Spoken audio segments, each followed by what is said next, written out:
Monty Show, the truth in sports talk streaming.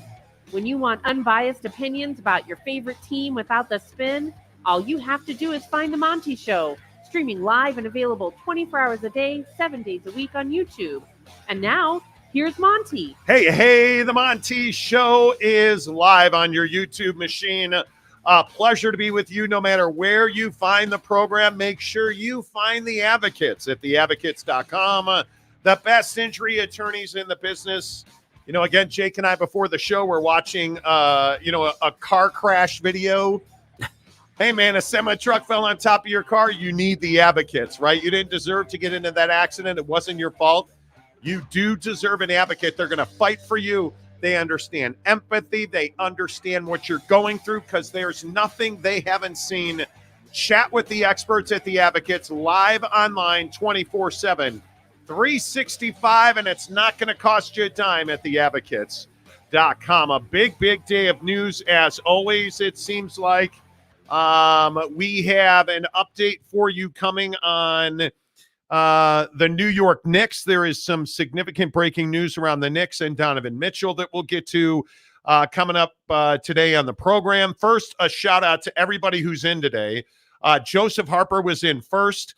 Gumby was fourth today, so that ass is slacking. But hey, you do you. You do you, sir. Good to see everybody who's in on the show today. Let's get right to the news of the day. And it is Big 12 expansion. Is it coming for Oregon State and Washington State? We got a bunch of tweets about this today, and a lot of people asking us what our thoughts were on now that Washington State and Oregon State control the fate of the Pac-12. Will they be joining the Big 12? And simply put, we reached out to our sources over the last week or so that we've been talking about this. The answer remains unchanged. The Big 12 is not expanding, and certainly not for just Oregon State and Washington State. Greg Swaim was reporting earlier this week, or during the weekend, I guess, that Oregon State and Washington State are going to buy their way into the Big 12 in 2026. I was told point blank today that's not a possibility on its own, that there would have to be significant movement in college football expansion. There'd have to be more realignment because, simply put, the Big 12 is not in a position where they feel like there is an opportunity to make significant money or have a land grab with Oregon State and Washington State. And I agree with that. I think if that opportunity was there, Brett Yormark would have taken that already. As somebody that has been very savvy in expansion and realignment, there would be no reason for Brett Yormark simply to ignore revenue-generating opportunities, which he has not done. I think most people who have looked at this situation will tell you, and what our sources in the Pac-12 and close to Oregon State and Washington State have told us, they have no plans for change in the next 2 years. They are going to remain the Pac-12 in name, maybe only in name, for the next 2 seasons, but their sights are fully set on a merger with the Mountain West. And I think that the other elephant in the room here is, by 2026, I almost have no doubt that we are going to see more significant movement around college football. But, Jake, I don't think there's Big 12 expansion, and I don't think if there were that it would only be Oregon State and Washington State. And I think that's what's difficult for Oregon State and Washington State is that they're in this position where, yes, they're somewhat valuable brands, but they're not marquee brands that the Big 12 would, really feel, like they took a misstep by not adding. And I think that's the difficult part for these two is that they would need help to get back into a Power 4 situation. And I think that's the interesting conundrum, if you will, of their situation. Like, you have to find a way back to relevancy. You have to find a way back into a strong position for your school. And I maintain the only way to do that is through the Mountain West path. I don't think that there's any opportunity to buy your way into a conference, especially the Big 12 with where the Big 12 is going. I don't think that, well, we know that the ACC wouldn't be interested in you. You're obviously not a fit for the Big 10 or the SEC. So that's why I say, like,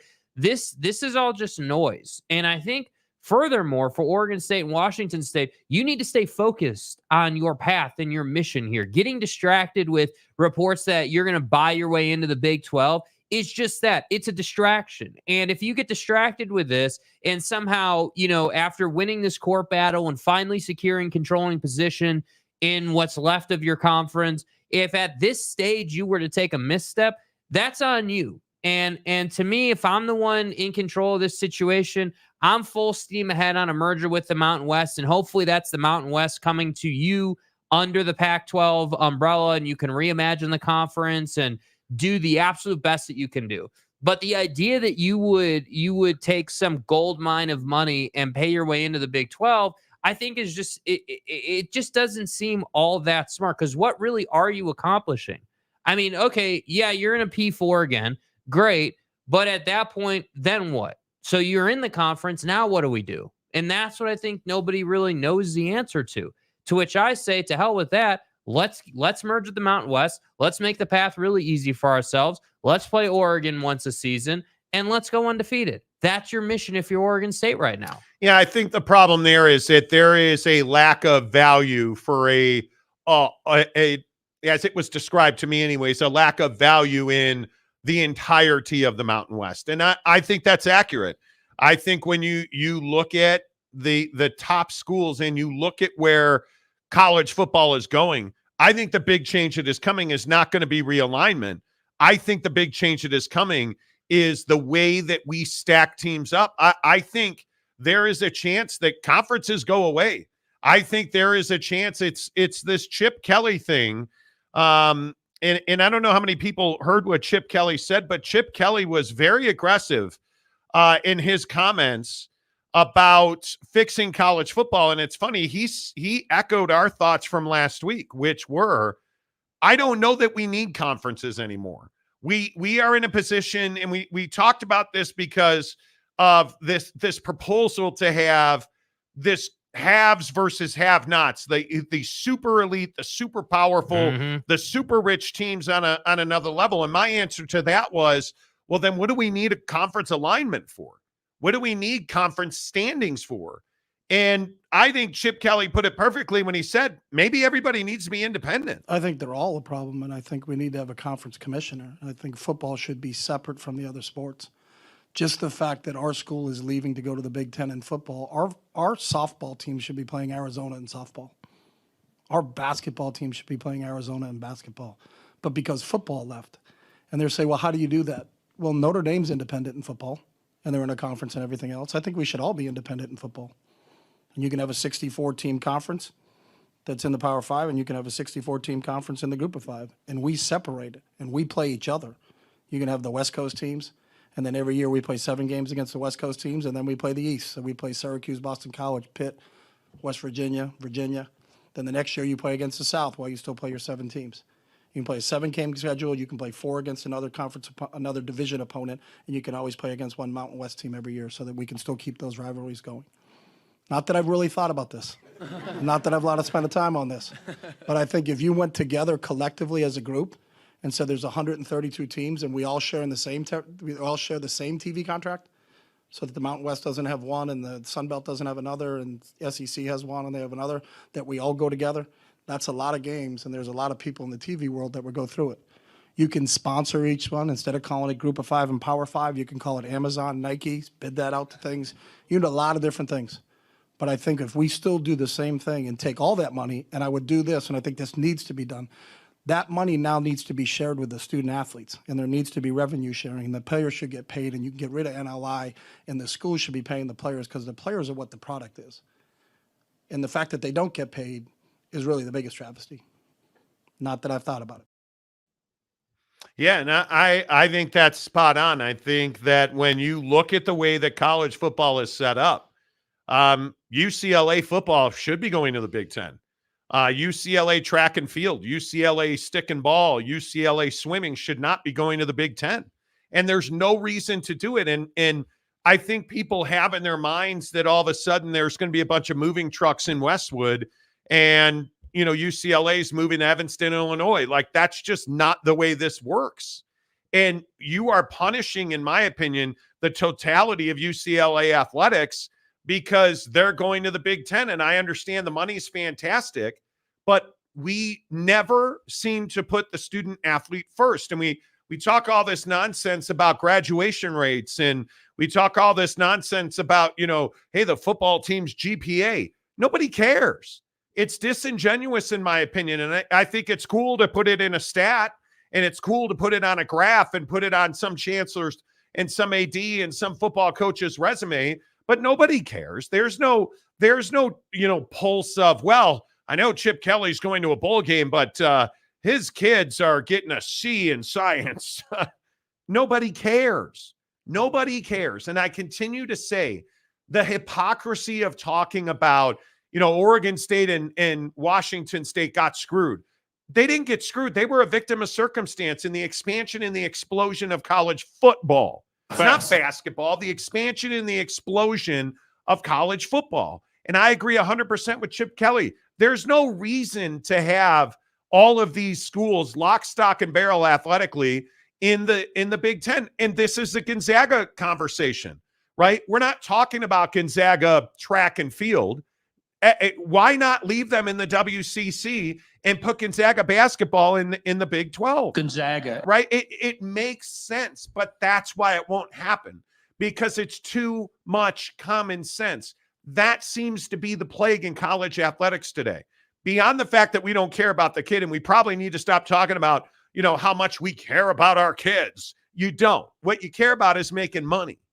And I don't mean to paint with a broad brush, but in generality, like I was watching the Prime Dion Sanders, I don't know what you call it, docu-series on Amazon Prime. Fantastic. What he did for Travis Hunter, and that's great. I've had the great fortune of being around guys like Kalani Sitake, Bronco Mendenhall, Kyle Whittingham. I know that coaches care about their guys, but don't sit here and tell me the NCAA is worried about graduation rates. Don't sit here and tell me they're worried about GPAs. That's bullshit. They're worried about making money. And I think that's the biggest issue here is we're so focused on let's see how much money Washington State and Oregon State can bring to a TV contract. That's not the conversation. The conversation should be, why are we not independent in college football? Why? That's what it should be. We've talked about this for months on this show. We put too much emphasis on the brand in totality. Nobody cares. Again, with all due respect, nobody cares about Arizona State hockey, for instance, which is a blossoming little thing there, right? They have their own arena. That's cool. Are they in the Big 12 now? They're not, nor should they be, nor should their track team, nor should their stick and ball sports. I'm telling you, we're so focused on the bottom line that we're not thinking about kids and their well-being. We're not thinking about it. I'm not trying to go on some run here about all things student athlete, but we're not thinking about their grades. We're not thinking about where they are in 10 years. We're not thinking about their mental health. We're thinking about our bottom line, and that's the problem in college sports. Absolutely. Absolutely. And I think, you talk about bottom line. I think if, college football was independent, the bottom line goes up. I think you make more money by going to the TV partners at B, if you will, Fox, ESPN, CBS, you all know the names. You go to that group and you say, hey, we've got X amount of teams that are in a pool playing each other. Yeah. How do you want to, how do you guys want to do this? How do we want to divvy it up essentially? And I think that's where you start to open the doors to, proper NIL legislation. Excuse me, Chip said NLI. Right. Can we get it right? It's NLI according to Chip Kelly, who shouldn't be the coach at UCLA. But that's not really the point. Hey, My point Chip, is, we're not talking about National Letter of Intent Day, Slick. We're talking about name, image, and likeness. I think it is crazy. If you've watched this show, maybe today's your first day. We appreciate you being here. Please hit the like button. My firm belief is nobody cares about the student athlete. I think overwhelmingly people care about money, playing in big games, like why do we play this game where transfers are limited or they're unlimited, or it depends on what the temporary restraining order says? You're going to have to get rid of the transfer portal whether you want to or not. Every kid should be able to transfer, period. You're going to have to do that. And why do we, people are making this big deal about Caitlin Clark now has the largest NIL income on a monthly basis. Good for her. Why is that a problem? I don't understand that. Like every Oak State fan on the planet sending me DMs and tweets and, one guy hitting me with like 50 messages on Instagram over the weekend. Look, the mullet's in the portal, Monty. You were wrong. Okay, cool. I'm a man. Congratulations. You're finally in the portal. We need a level playing field, right? It needs to be, in my opinion, if we're going to do this right, there needs to be complete equality across the board. Stop asking me about whether or not the SEC is the best football conference in the country. It is, and you don't have to like it, but it is what it is. Well, and I think when you say equality, that to be perfectly clear so that the comments section isn't confused, it's equality of opportunity, not equality of performance, right? Everybody needs to have the same level of opportunity. That does not mean that the mullet is going to recruit at a Nick Saban level, because he's not. Never has been doing it, never will do it. Because he's not he doesn't have the veracity required to be an elite recruiter in the Big 12 or the SEC. But think about Nick Saban. Think about Dion Sanders. Sanders. Dion. It's funny how much Dion Sanders and Nick Saban are alike. Do you believe? And I don't know that anybody realizes it. What are they talking to their kids about? Hey, what are you going to do when this is over? Because you're not going to the NFL. Nick Saban says it all the time. I have the harsh conversation with kids. You're not going to the NFL. You're not probably playing at the next level. So where are your grades? What are you doing to graduate? Dion's, and if you're not watching the docuseries with Dion Sanders on Amazon Prime, you're missing out. It's season 2 is so much better than season 1. And what's he talking about? I want to win off the field and on the field. I want you to graduate. I want you to be the first one to break the cycle in your family. I want you to talking about all this stuff, because 9 out of 10 of these kids that the NCAA and the white hairs are focused on making money on, those kids aren't going to play professional sports. No. They're not going to the NFL. They're not going to the NBA. They're not going to Major League Baseball. They're going to a job. And what kind of a job is that? I don't know. Because if you don't graduate, right? If you get, and this is where the rubber meets the road, right? So we put a kid into our program who probably wasn't qualified academically, broke his leg, done playing football for the rest of his life. Yeah, no, that's not going to happen. Now what? Now what? That's the biggest question right there to me. 9 out of 10 of these kids are not going to play at the next level. But we want to crucify Caitlin Clark for, making that NIL money. And I just don't think I don't think you can do it. No. I think it is I look at this Oregon State and Washington State situation. I would not be in a hurry to pay my way in. I would not be in a hurry to buy my way into the Big 12. How do you even know that's the best opportunity in front of you? I mean, do you understand how much the landscape has changed in the last 90 days? I don't think people realize this. Do you understand that we've had lawsuits over the transfer portal? We've had lawsuits over bowl eligibility. We've had lawsuits over, hey, who got into the college football playoff? And you think this is the end? No, this is the beginning. College sports a year from now, I think college football is going to be remarkably different 6 weeks from now. When this college football season ends, when the national champion is crowned, just based on what is going to happen at Michigan with Jim Harbaugh, college football will be different. And I remind you, America's team, they were also in court trying to defend Jim Harbaugh until they weren't. Sign Steeler guy. The idea that 2026 is where you're focused, which again, I want to make this really clear. We talked to really good sources close to the situation. The Big 12 has not recently and is not now talking to Oregon State and Washington State. So they're not in a conversation. They're not trying to, none of that. Yeah, we're not making any changes. What I'm telling you is, and this is hard for me to say out loud, Kirk Schultz is actually focused on the right thing, fixing the micro so the macro gets better. Correct. Kirk Schultz realizes his house is on fire now. And I think a lot of people forgot about this as well, right? A lot of people forgot that, oh, well, you guys won the lawsuit. Now you're in control of the Pac-12. Good luck. Because now you've got the Holiday Bowl lawsuit. You've got like the Comcast thing is taking care of itself largely, but you've got lawsuits with former employees. Like you've got all of these issues. You got a lot of expenses on the P&L right now, bro. And you've got 10 teams leaving who are expected a paycheck. And my guess is, because I'm also told that the Pac-2 and the exiting 10 are in negotiation right now to figure out how to quite literally avoid litigating this again, because I think the exiting 10 members would sue if they feel like they're not going to get the money they deserve. And there is a stipulation in this ruling from the lower court that awarded this control to Oregon State and Washington State that they have to be just and fair in their monetary dealings.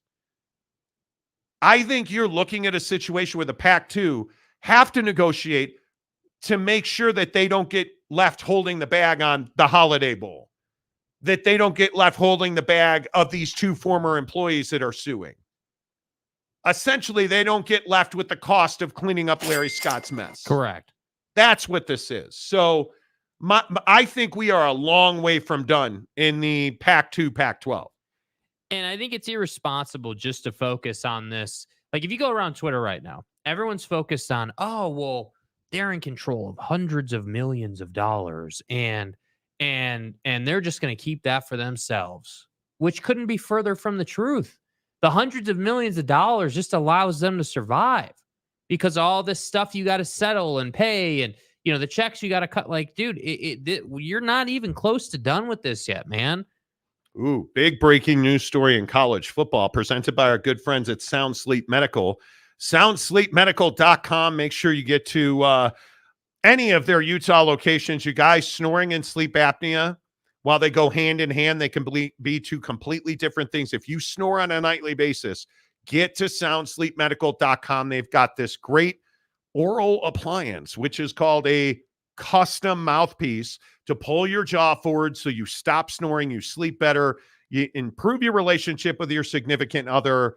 Hook it up right now, SoundSleepMedical.com. Pete, how about on Paul Feinbaum today? Paul had somebody doing updates on his show on ESPN. Pete the Mole. Pete the Mole is reporting. Bro, what are you talking about, man? How do you work at ESPN on Paul Feinbaum's show and not know who Pete Thamel is? Where are we at in society today?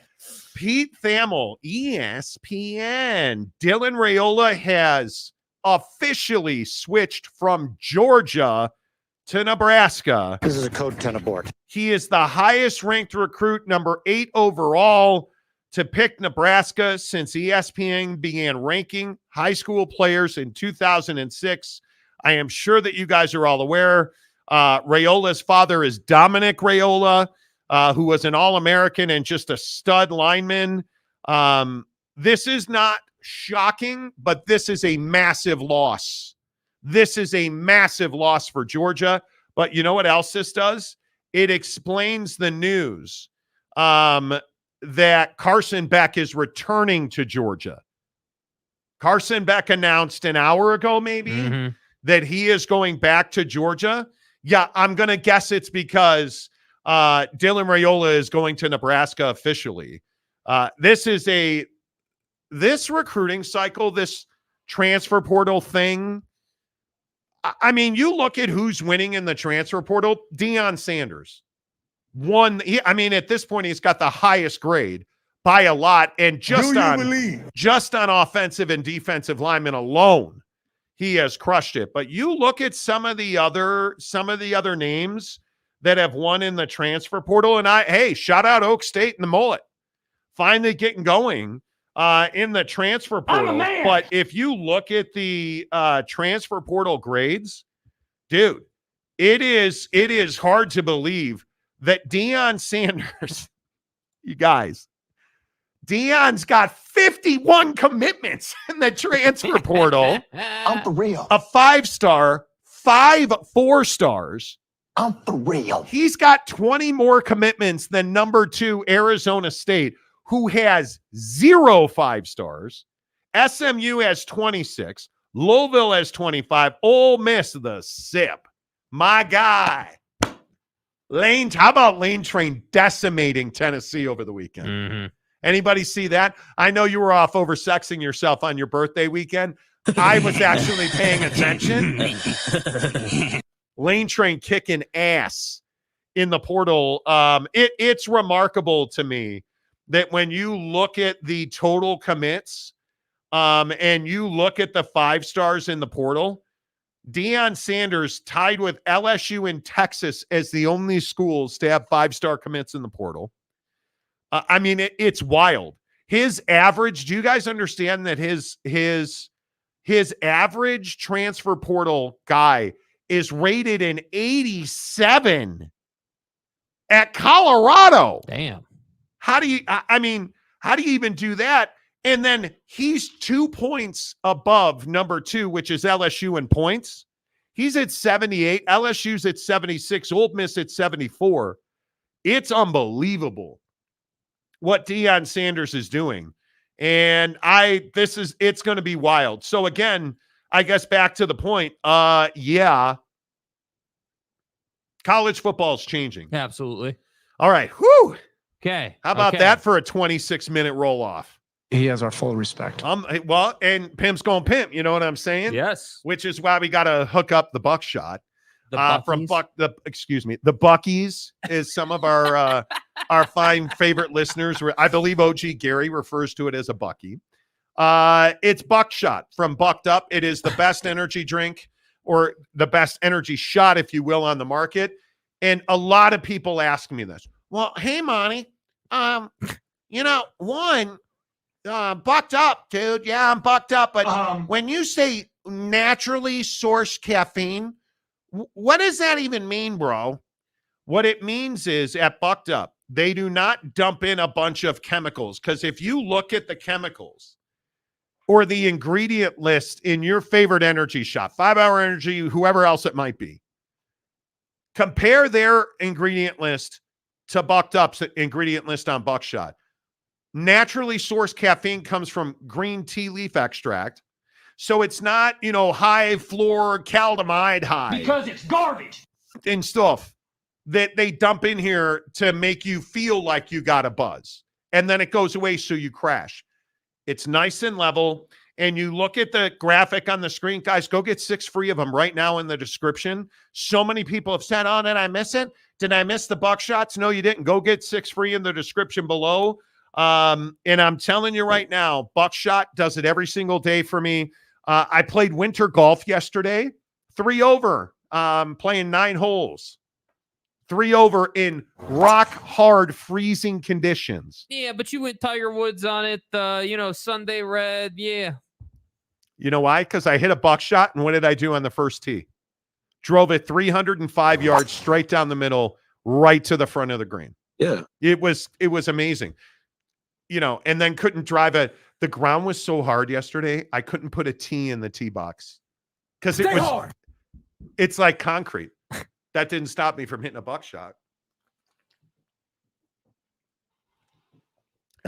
I'm into the Blue Raz. I'm telling you, I believe that Blue Raz has overtaken watermelon. It's smooth. Hit it right now. BuckedUp.com. Get your free 6 Buckshots in the description below.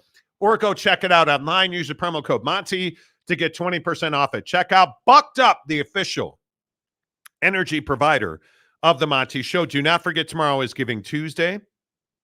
So we'll be on in the morning tomorrow because tomorrow is actually our last live show of the year.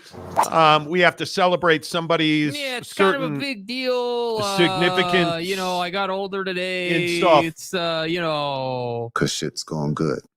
Well, for you, it's going good because Yeah. Jake got he got a Scotty Cameron putter. Yeah, I got him a new pair of Jordan golf shoes. Which Mrs. Monty was not approving of. I'm taking him to Vegas and I'm taking him to LA. We're playing phenomenal golf courses. Yeah, Pelican Hill. Pelicans stay. Got me absolutely nothing for Christmas. That's not true. Not a single thing. That's not true. Okay, so you're going to give me a gift on Christmas. No, that's not true. There you go. Bullshit. There you go. Cleveland rocks. First one in for $2. Bears outplayed the Browns and lost. Thank you. Yeah, I would like to congratulate the Chicago Bears on snatching defeat from the jaws of victory once again.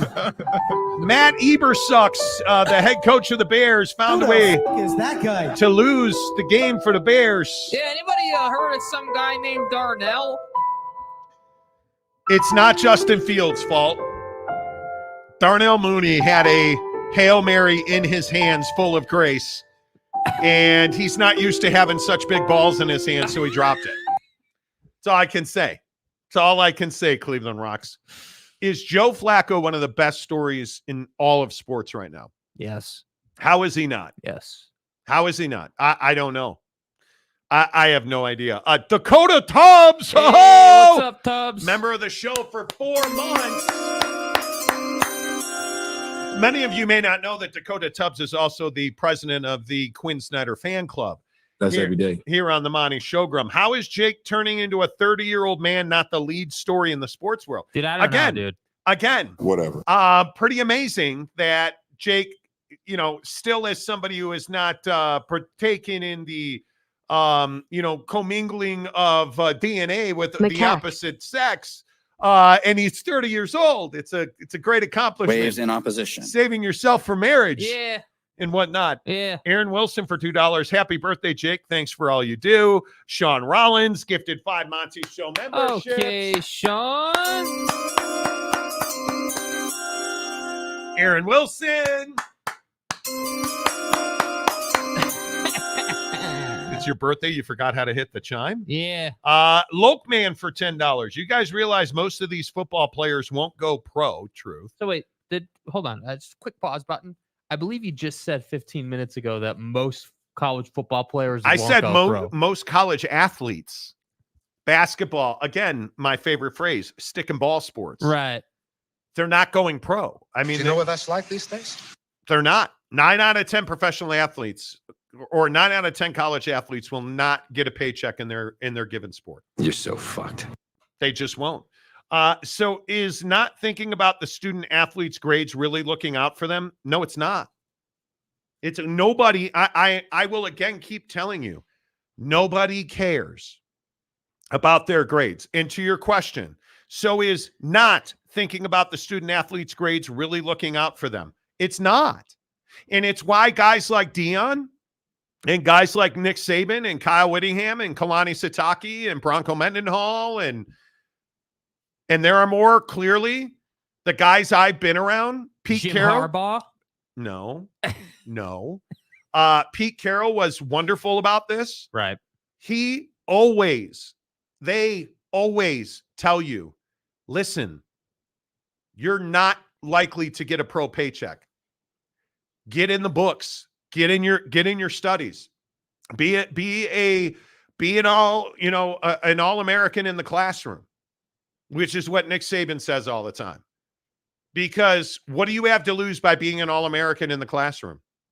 And I think it is really important to have that. You have to have your education. Absolutely. It's not negotiable. NIL should be connected to grades. No, it should not.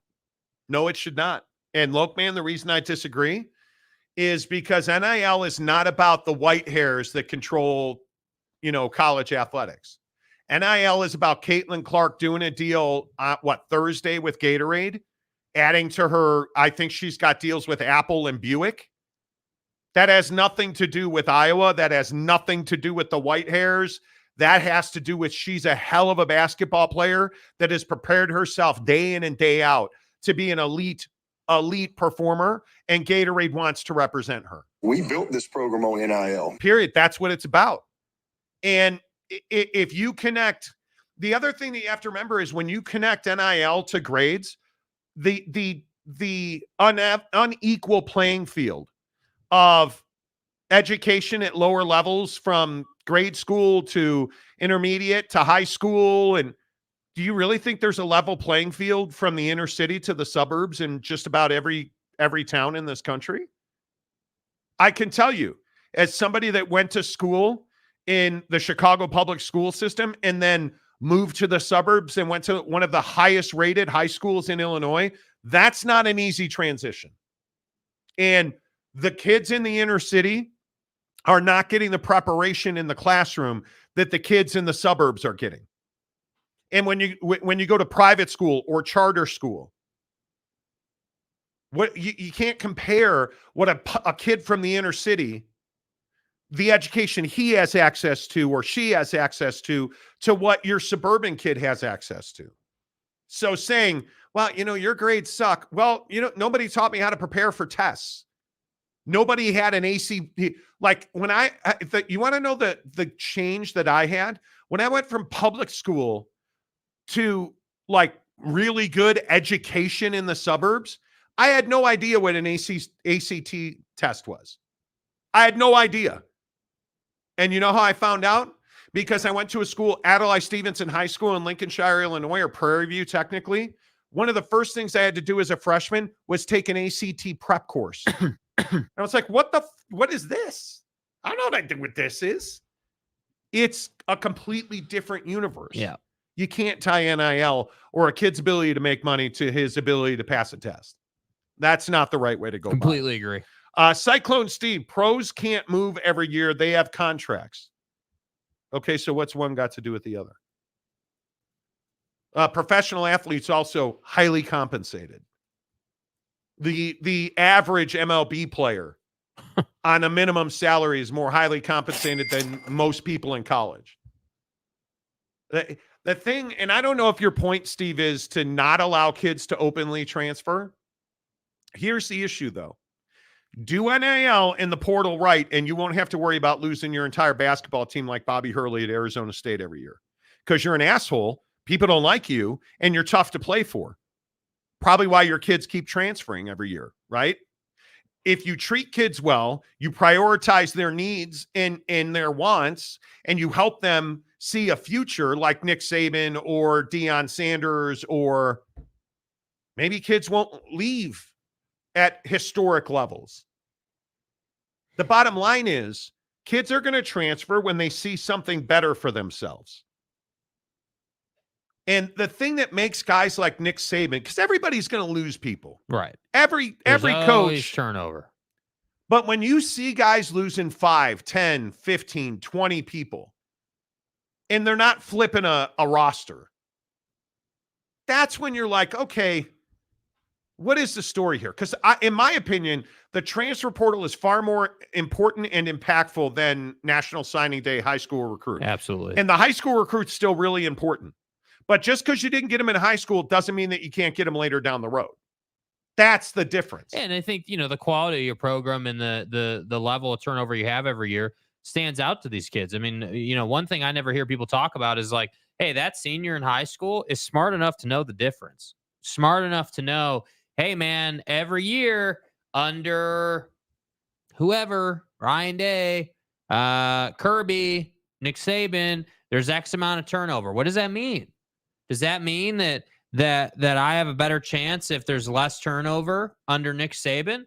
Well, if I'm bought in and my grades are good and I'm performing at a high level in the film room and, I take that high level performance off the field and I put it onto the field, I should be in a pretty good place. And that's what I think no one talks about. Like, winning in college football specifically really brings credence to these recruits because you can say, hey, man, like we put guys in the league regularly. Yep. And I can take you from where you are now to there. But it's why you look at and I'd have to look it up real quick, but the top 10 recruits in the country, are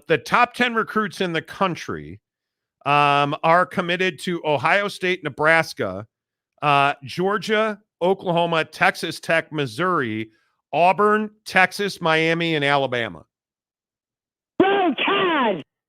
So, not for nothing, just based on what the transfer portal looks like there and based on what the recruiting rankings look like, what you're telling me is people want to play at major universities. Right. So maybe NIL isn't the beginning and the end. Maybe Arch Manning wanted to play at Texas and he's willing to sit another year because Quinn Ewers is coming back. Mm-hmm. Maybe a kid like Rayola wants to go to Nebraska because his old man went to Nebraska, which has been done a million times. I will continue to say, kids want to play in the biggest games. on Saturdays. Their dream isn't to make a ton of money in NIL. Their dream is to make, play in these big games, Alabama and Georgia, while making money in NIL. Because they know if you're a kid like Brock Bowers, who nobody knew that kid's name 2 years ago, all of a sudden, I play at Georgia. We went back-to-back national championships, went to 3 straight SEC championship games. Now, all of a sudden, that kid is going to be a first-round pick in the draft. I mean, this is, to me, NIL is important. It's not the most important thing. I still maintain, and hey, this Nick Saban's going to retire thing, okay. Maybe that's true. Who's going to replace him in Alabama? Because that's far more important than how much NIL money they're going to make. That's the question. Good luck. Who's going to replace Nick Saban when he does retire? I want nothing to do with being the guy that replaces Nick Saban. It's going to be a tough job. Yeah, dude. It's going to be a tough job. Ryan Willie, who's been a member for 4 months. But I get it's your birthday and you're checked. Right. You know what that's like these days? I don't. I've stopped celebrating birthdays. And I don't get Christmas gifts from my child. That's not true. Bro. I'm just over here doing my thing. That's bullshit. SEC and Big won't let it happen. Too much money. Do you really think the TV money's going away? TV money's never going away. Come on, bro. There will only be more TV money. Come on, Ryan. I know you're better than that, dude. Let's go. Come on. And to your point, when we're talking about every school being independent, it's still the AP top 25 in the college football playoff. Now, if that happens, if every school went independent, let's say, you'd have to change the way you select teams because conference AQs go away. But it's still the college football playoff. Yes. And it's still the AP top 25. The only difference is now you don't have to play Epsilon State University, otherwise known as Syracuse. Yeah. Kyle McCord went to Syracuse. Will I be a red ass? Oh, bro, that's awesome, dude. But it's what I say about Nate Johnson from Utah going to Vandy. And people are like, oh, jerk. No, I think Kyle McCord to Syracuse is really smart. I think Nate Johnson to Vandy is really smart. You know why? There's no question who the starting quarterback at Syracuse is. It's Kyle McCord. Yeah, here's the difference, though. Utah to Vandy has nothing on Ohio State stepping way down to Syracuse. But who cares? That kid knows he'll be able to transfer again if it went horribly wrong. But he's the starting quarterback at Syracuse. They're going to play games of significance. And if he performs, and he's really talented, Kyle McCord, I think, is a victim. And again, I think Lloyd Carr and his play calling at Ohio State. Yeah, Kyle McCord's going to have to prove that because I'm not giving him that benefit of the doubt. I said Lloyd Carr. I don't give a damn who his head coach is. This head coach wasn't throwing the football in a double coverage. I'm calling Ryan Day Lloyd Carr. I'm aware. Acknowledge my greatness. Okay, here's what you need to acknowledge. I don't care who Lloyd Carr is, dude. I don't know who Lloyd Carr is. I don't know why it's a funny joke. Yeah, I turned in 30 today. Lloyd Carr had liver spots before I was even conceived. Yeah, like, come on, dude. Lloyd Carr was on AARP before I was boiling in the bag, bro. Yeah. No, he wasn't. You're a jerk. Big Blue Horses for $2. Has Coach Witt improved the Utes with the transfer portal? I would say he has. He's a phenomenal recruiter as well. I think the thing for Witt is not so much making the splashes in the portal. He needs to do that, but like he's always been a guy that wants to turn, the unchiseled gem into a gem. And you never know who that's going to be because it all depends on who wants to work the hardest.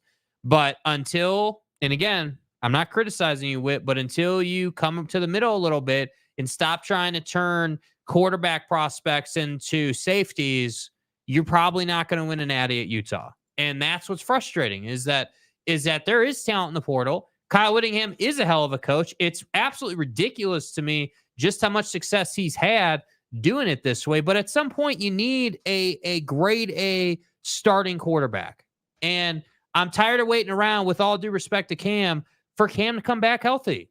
Like, is Brant Keithy even alive? Anybody seen Brant Keithy lately? Yeah. Just a question, is dude alive? Like, I'm not seeing the big, like, splash moves per se. I'm not even seeing your guys celebrating the upcoming season in the Big 12. Yeah, I think the issue for Witt is, for example, Jaquindon Jackson over the weekend. Nobody's upset they're losing Jaquindon Jackson. Nobody's upset. I look at the 15 commits that you have at Colorado, and I say, I understand why most of these kids are going to Colorado. I look at the 3 commits Witt has at Utah, and listen, I think that Keenan Johnson from Georgia Tech's a really good pickup. I think Carson Ryan from UCLA, the tight end, really good pickup. John Henry Daly from BYU, really good edge rusher and a big pickup. It's not enough, and I would guess that they're not done. But you've got to find a way, because you look at the Big 12 and you look at TCU. TCU, in my opinion, getting Bless Harris, the tackle from Florida State, that's a really nice pickup for TCU. Mm-hmm. And you start looking at some of the, Drake Dabney, the tight end, going from Baylor to TCU. I spent about an hour sitting next to Drake Dabney at Big 12 Football Media Days. That interview's on our channel right now. Drake's a good dude, and he's a prolific pass catcher, and he's going to TCU. Did you really think TCU was going to have the year they've had and then just do nothing? No, I don't think that was going to happen.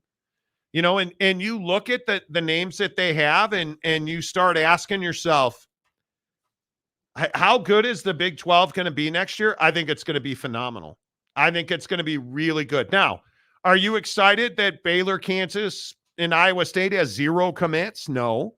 Are you excited that Oak State's only got 2 commits? I'm not really excited. Monty's been in the portal, man. But that's my point. I'm a man. The Mullet's got 2 commits, and people are like, my God. You kidding me, boy? No, I'm not. Stay hard. I'm not. I do, always. But my point is, I think Kyle Whittingham, we'll see. Work to be done, bro. We'll see. I don't particularly think that it'll be interesting to see how the Big 12 evolves. Yeah. And he says Dan Lanning just gave Dion another FU. I'm sure he did. Jeff Woodworth, a member for 5 months. Thank you, Jeff. I get my membership from NIL. I'm sure you do. Yeah, man. In God's name, image, and likeness. And he, who's been a member for 3 months, gets his membership from Uncle Phil Knight. By the way, how do you like those Jordan golf shoes I got you for I don't know yet. I haven't played for your for Birthmas. Haven't played in them for yet. Birthmas. I can't comment. So I got you a Scotty Cameron putter for Birthmas. How's that working out? Excellent. Beat a guy. I was playing with the girlfriend. Picked up the rando single on the course, to make a threesome. And you had a threesome while playing golf. No. No. Yeah, Scotty treated me well, dude. I was playing a little dollar a hole position golf and made some birdie putts. Who knew? Scotty. Where's my cut? What do you mean, where's your cut? Exactly. San Diego State Glenn says, happy birthday, Jake. It just means more when it comes from me. Okay. Lopes Van gave you $3.79. Lopes Van gave $3.79. Happy birthday, Jakey. 2 old school rent a grown-up movie like The Godfather. If you the new ones on the show don't know that Raz, man. Oh, you old timer, baby. Cougar Tracks for $2. Happy B-Day, Jake. You're one spoiled kid. Have fun. He is. He's a brilliant guy. He got so many great gifts for his birthday from me and Mrs. Monty. What'd you get me? Oh, you didn't give me anything for Christmas. That's right. That's not true, dude. Trucker Chris for $5. Hey, Trucker Chris, what's up, man? Minor league football money grabbers should have to compete against pro money grabbers on Saturdays. I don't know what that means. What the hell does that mean, bro? I'm not the smartest tool in the drawer, but Joseph Harper, a member for 3 months on the Monty program. The James Caan movie, The Program, best example of why an education is important. Yeah, Program. I'm going to need the keys to that motorcycle, son. Happy birthday, Jake, and hi there, Monty. Hey, Joseph Harper. Joseph, by the way, Joey. Hey, Joey boy. Finally came around to understand you never been against a sex machine. Know your role and shut your mouth. One on Devin Booker. Anybody here? Bradley Beal. Oh, my ankle. Spinal. Yeah, big three, my ass. Nice ankle, bro. Out for weeks.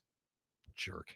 DK for $10. Texas flipping 5-star safety Folsamy from Florida is huge. It is. And again, I'm just telling you.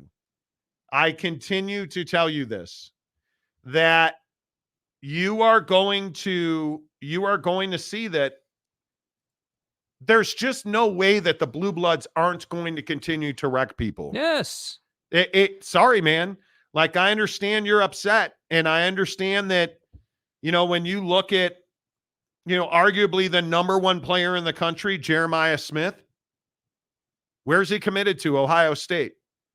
You look at Ellis Robinson the fourth from IMG Academy, and if you're not paying attention to IMG Academy, dude, football machine. He's going to Georgia. Cam Coleman from Alabama, 999. 099 recruit going to Auburn. Julian Sayin, quarterback from California. Where's he going? He's going to Bama. Dylan Rayola now going to Nebraska. Micah Hudson, the wide receiver, going to Texas Tech. Like, you look up and down the board. You look at the top 10, there's not a small school in the top 10. Yeah, where's Alabama directional in the top 10? Yeah, Williams, Warneri, the defensive lineman, going to, Dakota Tubs, Missouri. 999 again, right? I mean, you go up and down this list. Dion got Jordan Seaton from IMG, the tackle. Huge win. Probably the biggest recruiting win of his head coaching career. So we could sit here and say, we need NIL in the transfer portal. Yes, better be out recruiting. Yeah. You better be recruiting. You gotta get out ahead of it. It just is not, it's not okay anymore to say, and I am famous, I think, because of my good looks, but also because I'm not somebody that believes we should be telling a kid that he's the best and you're the worst. I hate the star system. And it means nothing. Once you sign that letter of intent and you strap on in spring football, that rating system means absolutely nothing. It is arbitrary. It is, look how good I look on Instagram and Snapface, and that's all it is. Yeah. And then once you put on a helmet, you better be able to live up to that star rating, because how many 5-star kids are 2-star athletes? Yep. A lot of them. A lot. And I will say there are a hell of a lot more 5-star failures than there are like 2-star success stories, because a lot of it, in my opinion, is ridiculous. Oh, wow. Breaking news, you guys. Wait a minute. Hey, Charred Cake comes in 2 minutes ago and says Dylan Rayola flipped to Georgia today. Dude, holy cow. Shit. How did we not know that? Dude, you've been sleeping on the job, dude. How did you bought me all these Are gifts you for my sure? birthday, and you didn't know that Dylan Rayola flipped his commit from Georgia to Nebraska? Hey, Charred Cake, he's not going to Georgia. What would I do without you? He's going to Nebraska. Oh. We just talked about that a minute ago. Jeff Woodward, T. Higgins, TD grab, best catch of the year. I'm going to say, no, I'm not going to make a Bears joke. I'm not going to. Oh, sorry. I thought you were going to make a KT joke. Not doing it. Immaculate. Well. Oregon State and Washington State buying their way into the Big 12. Sounds like a conspiracy theory. Well, I mean, if it was actually going to happen. Infowars.com. But it's not. No. So, Immaculate, at least you come back and admit how wrong you guys were. Well said. I mean, I would think anyway. Immaculate, for those of you who don't know, what? Don't go down the rabbit hole. It's fine. Okay. No. Good to see you, Immaculate. D-Rock Irish, Rayola heading to Nebraska. I hadn't heard that. That's great news. Shout it. True blue blood will get all the best players. They always do. Yep. They always do. You're exactly right. Mike Smith, Rayola doing the hokey pokey. You know. Gumby fresh out, Dante Moore. Yeah, Dante Moore in Oregon's looking real nice, man. We'll see. I'm interested to see. I want to know how many kids value Oregon at a higher level now. Because I think Dante Moore is a very interesting one. Well, I mean, if you don't want to play in the traditional Big Ten, I think you go to Oregon. You go to SC. I mean, if you want to play West Coast football, but you want to play on the national stage, you're going to a Big Ten West Coast school. That's what you're doing. But what do you say about like Malachi Nelson from USC? Mm-hmm. Number one, wasn't he the number one quarterback last year? I believe so, yeah. Now he's in the transfer portal.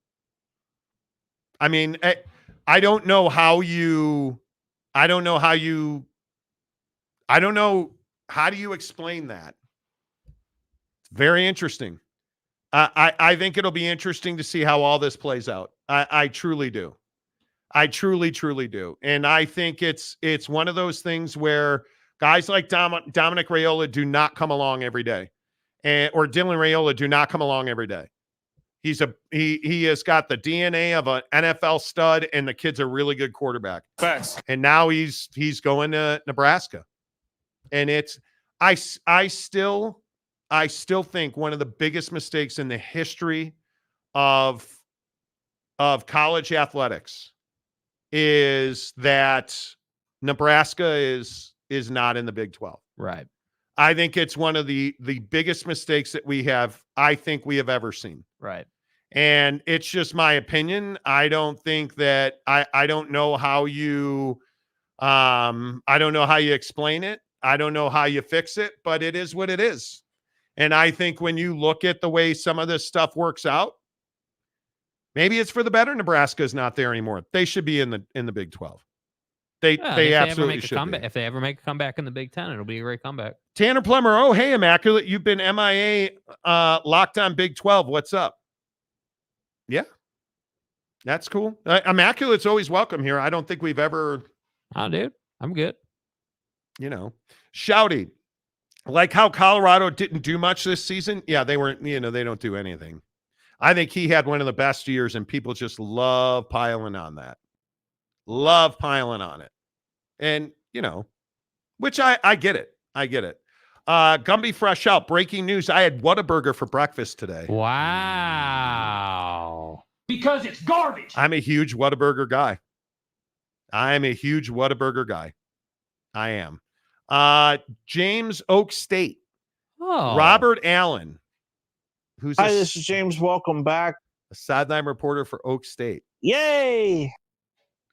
Has said for years the star system is worthless. When you have an S&G coach like Robert Glass, he takes 3-star recruits and makes them just because a guy can bench, 315 doesn't mean he's. That's just me though. Immaculate Tanner, funny enough, was on with him last night, and the episode released this morning. That's great. Cool. Neat. Not really sure what that has to do with us, but no. Hey, get your pub on while you can, right? Glad to see any improving. They needed it. No doubt about it.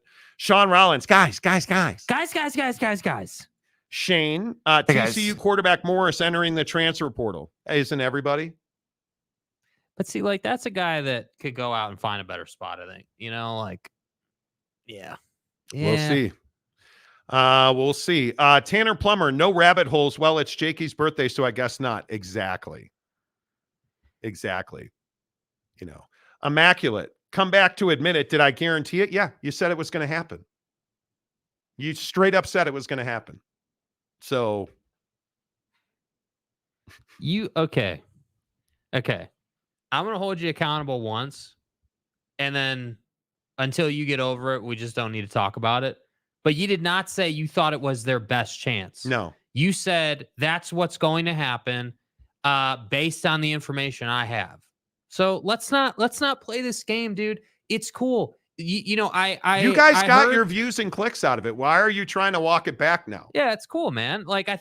I think what people have forgotten nowadays is there's dignity in saying, hey, yeah, I got it wrong. But based on the information I had, that's what I thought was going to happen. But that's not what happened. Okay, great. Cool. That's fine. I can respect that. Let's not sit here and try to spin, though. Yeah. Please. Mike Smith, YouTube Premium is worth it. Yeah, you don't get ads on YouTube Premium. I mean, it's not us. Try me then. It's not us playing ads. YouTube plays ads. No, we don't have control Is someone over complaining ads. about ads? Apparently. Right here, conundrum. These effing ads are getting old. We have nothing to do with Then that. pay for YouTube Premium. We have nothing to do with that. Yeah.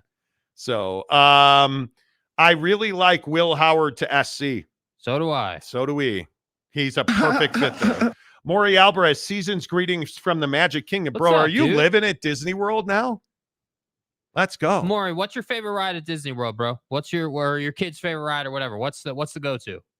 Vorlon Angel 1811. What's up, Vorlon? Did anyone see the Arkansas QB KJ Jefferson? Bro, did you see Buddy's tweet though? Obviously everyone has seen that, but the tweet, he said, "We out this B." Yeah. What? Like, damn. There are some bad things happening. At Arkansas. When you lose, bad things happen. Yeah. When you lose, it gets ugly. I mean, and I think when you look at what we're talking about today, like this Oregon State, Washington State thing, I think Oregon State and Washington State have handled this perfectly, and they understand their best opportunity is yet unknown. Oh. Yet unknown. And we told you last week, we'll tell you again this week. We have been told repeatedly that they understand they need to bide their time. And I still maintain that they don't have an avenue to merge. Now I just think it's too late. But I think you're going to wind up merging with the Mountain West for the 2026 season, if that's even possible. Because I think there's so much that's going to happen just in the next year. 2026 is light years away in terms of college changes, rule changes. I don't believe that you can anymore plan for things to change because they're so seismic. There are no longer any small changes in college athletics. That doesn't exist anymore. It just doesn't. It is, it is what it is. OG Gary, Dante Moore to the LSU. I don't think so. Nah, dude. I think he wants to play for Lanning. I really do. I think Dan Lanning's a hell of a coach. It's a hell of a coach. Jeff Woodworth, Immaculate is all about master clickbaiting. You guys, everybody on YouTube, if you're not your thumbnail and your title are the essence of your success or your failure. I just don't understand how this is so hard to understand. Anybody want to call me somebody? Oh, you guys are all about clickbait. You're just trying to get me to click. Damn right we are, bro. That's right. That's exactly right. Holy cow. That's exactly right.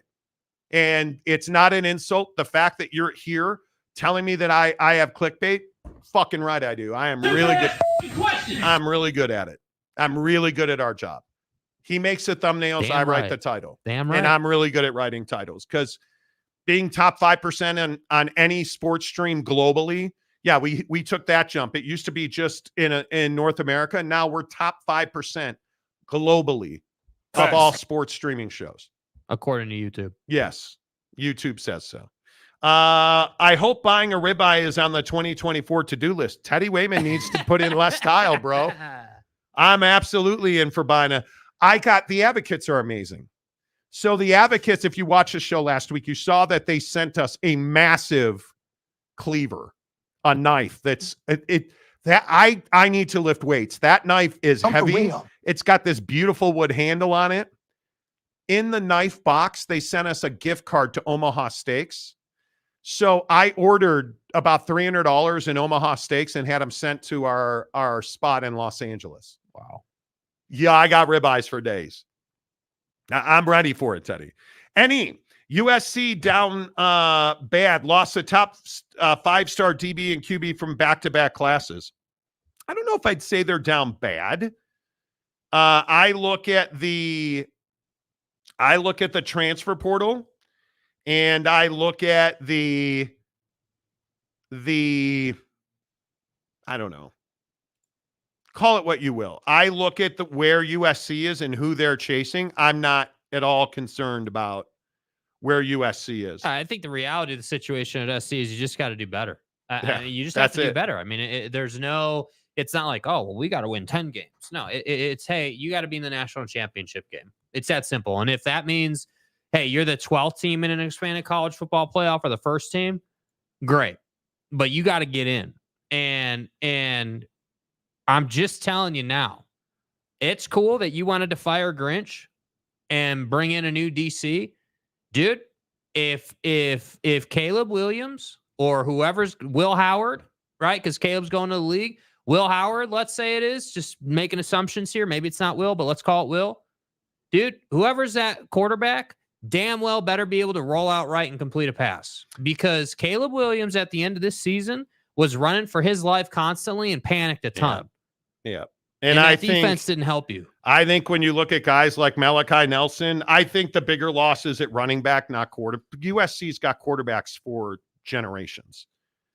But when you look at USC and you start looking at Ray Leak Brown going to Arizona State, and you start looking at Darwin Barlow, who isn't committed anywhere else, but is in the portal and has been for 3 weeks, that's where USC, you're like, okay, you're losing Matthew Colombo as well, Darwin Brown, Ray Leak Brown. Like, you look at the guys that are in the portal, it's running backs that worry you. And I think I look at SC's path, as you head into the Big Ten, and I say, look, man, like, obviously, the Big Ten, I'm going to go out on a limb and say is a little bit easier in totality than the Pac-12 was. But winning the Big Ten, I would say, is just as difficult because it's not about, hey, oh, yeah, the 10 total games are as difficult. It's not about that. No. Hey, can you beat Michigan, assuming Yes. Jim is still there, which we have no idea, of course, right? That's a huge question mark. But can you beat Jim?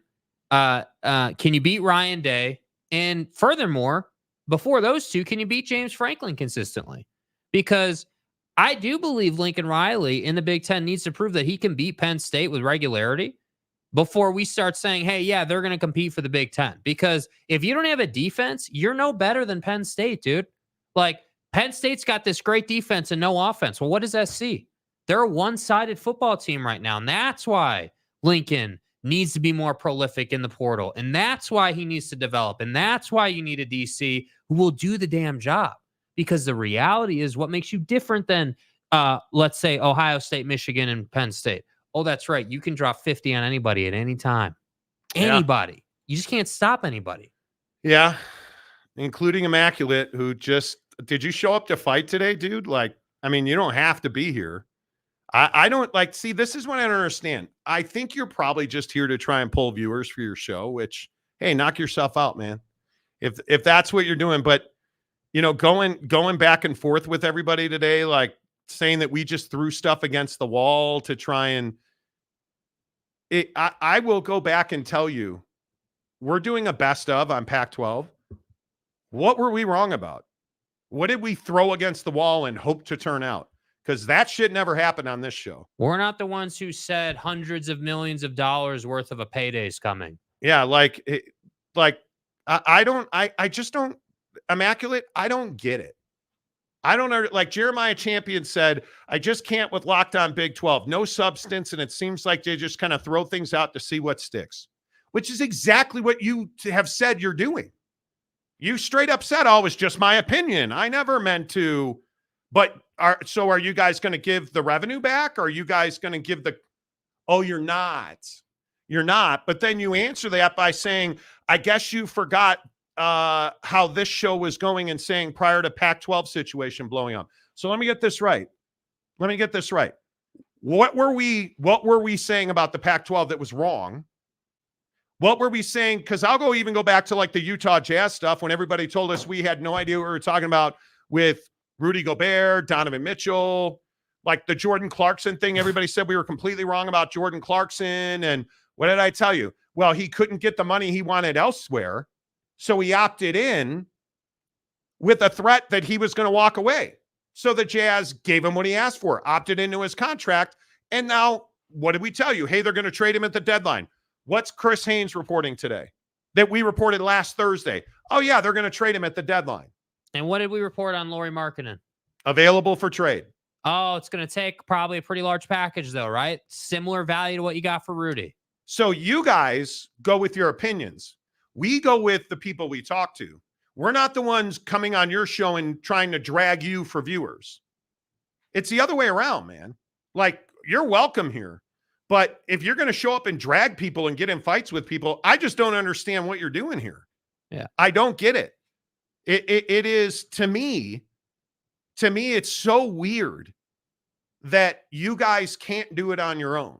So you go and try and get yourself attention elsewhere. If that's what you got to do, man, do it. Do it. At least admit what you're doing. Stop saying that now, well, it was just my opinion the whole time. I never said it was going to happen. So then what are you doing here today? Trying to say, well, I told you guys, because your first comments were, I told you so. So you did say it was going to happen. Not that it is, because it's not. Can't have it both ways, bro. The college football playoff used NCAA rules to change the auto qualifier requisites so that the Pac-2 couldn't use that. No, that's not what happened. That's not at all what happened. And I would remind you, you guys were the ones saying, well, Kirk Schultz has the hammer. It's got to be unanimous. He's going to fight. He hasn't fought a single thing. And why is that? Because he needs their help. And I've been trying to tell you guys that. You don't want to listen. This is not what happened. Change the auto qualifier. Why didn't Kurt Schultz block that? It wasn't done like in the cover of night secretly. They were never, and I told people this repeatedly. They were never giving you automatic qualifiers with two teams. That was never going to happen. How are you going to give the Pac-12 an auto qualifier with two teams? Everybody else has to fight through 16, 18 teams. It was never going to happen. And you guys forever have been like, well, hey, he's going to fight. He's got the vote. He's got the hammer. He's going to stand in the way. No, he's not. Because if he stands in the way, what happens? Do you think he's the one that's going to suffer? No. You know who's going to suffer? The Mountain West. He's going to leverage them. It's not weird. You guys don't know what the fuck you're talking about. So you're throwing stuff against the wall, hoping for the best. Facts. Don't hope for the best. Go call people. Do the legwork that actual people with connections do. That's what are you talking about? What are you talking about? This is, and this is probably too much now, but this is what's wrong with podcasts. You're a podcast. You host a podcast. We host an actual talk show. We actually have connections, so we don't throw stuff against the wall and hope for the best. What was the last thing we were just Good Lord. way wrong about? Like it just makes me crazy. Way off base. It makes me crazy because this is what's wrong with podcasting. This is why, because we're not talk show hosts, we're salesmen. Yeah. So when we're out talking to people like, yeah, we don't buy podcasts. It's like, hey, we're not a podcast. And we show them the certificate we got from YouTube. Hey, top 5% globally. And we do 5 shows at 3 hours every day, 5 days a week. Now we're doing conundrum. Monty Jake, almost vacation time. It is. You're exactly right. You know what's so funny too? And I don't even say this to say that we're better than anybody. You know, last year in 2022, we crossed 10,000 subs. And that was like a huge thing for us, right? Like, hey, we got to get to 10,000 because then we can do a lot of different things. And, it just really helps us do what we need to do to keep this thing going. And then from there, dude, we just spent 2023, climbing to 50,000 subs. I mean, I know we're not there yet, but we're just about there. So to me, I'm looking at this and I say, hey, like, I know subs aren't everything and it's definitely a vanity plate item, but the show's doing good. And the show wouldn't do good if we just threw stuff against the wall and didn't know what the hell we were talking about. So forgive me, Immaculate, and whoever the hell else wants to come in here and hate, because before Immaculate, it was Swaim. It was, all these dudes coming in here talking a bunch of junk, all the local beat reporters in Salt Lake, the radio guys. I mean, the laundry list of haters, dude. It is. Notice none of them talk about us anymore. Why is that? Because you got nothing on us. Nothing. We don't work for somebody. Yeah. We're not employees, dude. We do this thing full time. It's not a side piece like your show is. This is what we do, man. So we take it seriously. So when you want to come on our show, and I can assure you I'll never be in your comments section. You could be assured on that. But if you're going to come in here and try to play both sides of the fence, it's probably not going to be received great, dude. That's what I'm telling you. So I'm just trying to get you to see. If you want to come in here and say, hey, man, look, I got this part of it wrong, and I appreciate what you guys do. Okay, cool. You don't have to say we got everything right, but let's not be an idiot in the comment section. Like, nobody asked you to come here today and fight with everybody. There's no need to do that. Yeah. Tanner Plummer, the last time I can think of you guys were wrong was JC leaving back in the summer. Au contraire. Now look what happened. So here's the whole Jordan Clarkson story, because now we're going to talk about this anyway. Yeah. So Jordan Clarkson, and I'm not going to say who, but somebody very close to Jordan Clarkson told us, hey, we're out. We're opting out. We're kind of, and there was a whole conversation around, the situation with the team and the frustration, and okay, cool. Well, like a day later, he opted into his contract. And so we were like, well, that doesn't make a lot of sense. So we were digging into it. And he didn't have a better deal than his deal with the Jazz. And the Jazz made him a soft promise that, hey, we'll trade you at the deadline. We'll send you to a contender. And so we've kind of been monitoring that very closely. And so it's not a surprise to us, because we told you, I think 3 weeks ago and then last Thursday, the Jazz are open for business. Like, this season's been a disaster. And the issue is there's not now a market for Jordan Clarkson. And why is that? Why is that? He's not had the best start to a season. And why is that? Oh, that's right. Because he's not motivated, because you missed on Jordan Clarkson. Why is Jordan Clarkson not motivated right now? Why is Jordan Clarkson not having a great season right now? And I know it's early. It's early, and I'm open to that. Hey, we're, haven't even seen the All-Star break yet. Okay, cool. It's early. But why is he not having a great year just like he did last year? That's right, because he's playing for a bottom feeder team this year, right? Who's not going to contend for anything. He got paid, but he's not interested in getting paid at this stage of his career. He's interested in winning one championship before he's retiring. Yeah, Jordan's set for life. He's a really smart dude. So let's not say, and Tanner, I'm not coming after you specifically, and please don't take it that way. But I want to make it very clear, because there's a misnomer that we were way off on Jordan. What everyone seems to forget is we told you, hey, they're gonna move him. Then he opts in, and what did we say? Hey, the situation changed. I remember doing the show. Hey, the situation changed. The Jazz said, hey, we're gonna move you to a contender. You got to opt in. Oh, so the deadline's coming up, and all of a sudden the national media is reporting that Jordan Clarkson's available? Who the hell knew? Yep. So let's not say, oh, you guys missed on JC. No, we didn't miss on JC. What happened is the Jazz backtracked on JC. It was, hey, we're gonna move you, but then they didn't come through then, so we paid you. Now we're going to move you now. And the problem is the Jazz are going to lose big on JC because you overpaid him, which means there's not as good of a market, and his numbers being down do not help. Yeah. So they're not in a strong position. I just think it's one of those things where, like this Donovan Mitchell to the Knicks story, this is a 5-year courtship. A saga. Good Lord. This is a 5-year courtship. And I think we are finally getting to the end of it. I truly think that we're at a point now where we are finally getting to a place where we are going to see Donovan Mitchell join the Knicks. Let's talk NBA hoop. Thank you to our friends at TryDayTrading.com. TryDayTrading.com/Monty. I tell you every day, guys, it is an absolute rush. And day trading is a skill. No, as I proved at the driving range and on the course yesterday, I can't hit a golf ball to save my life.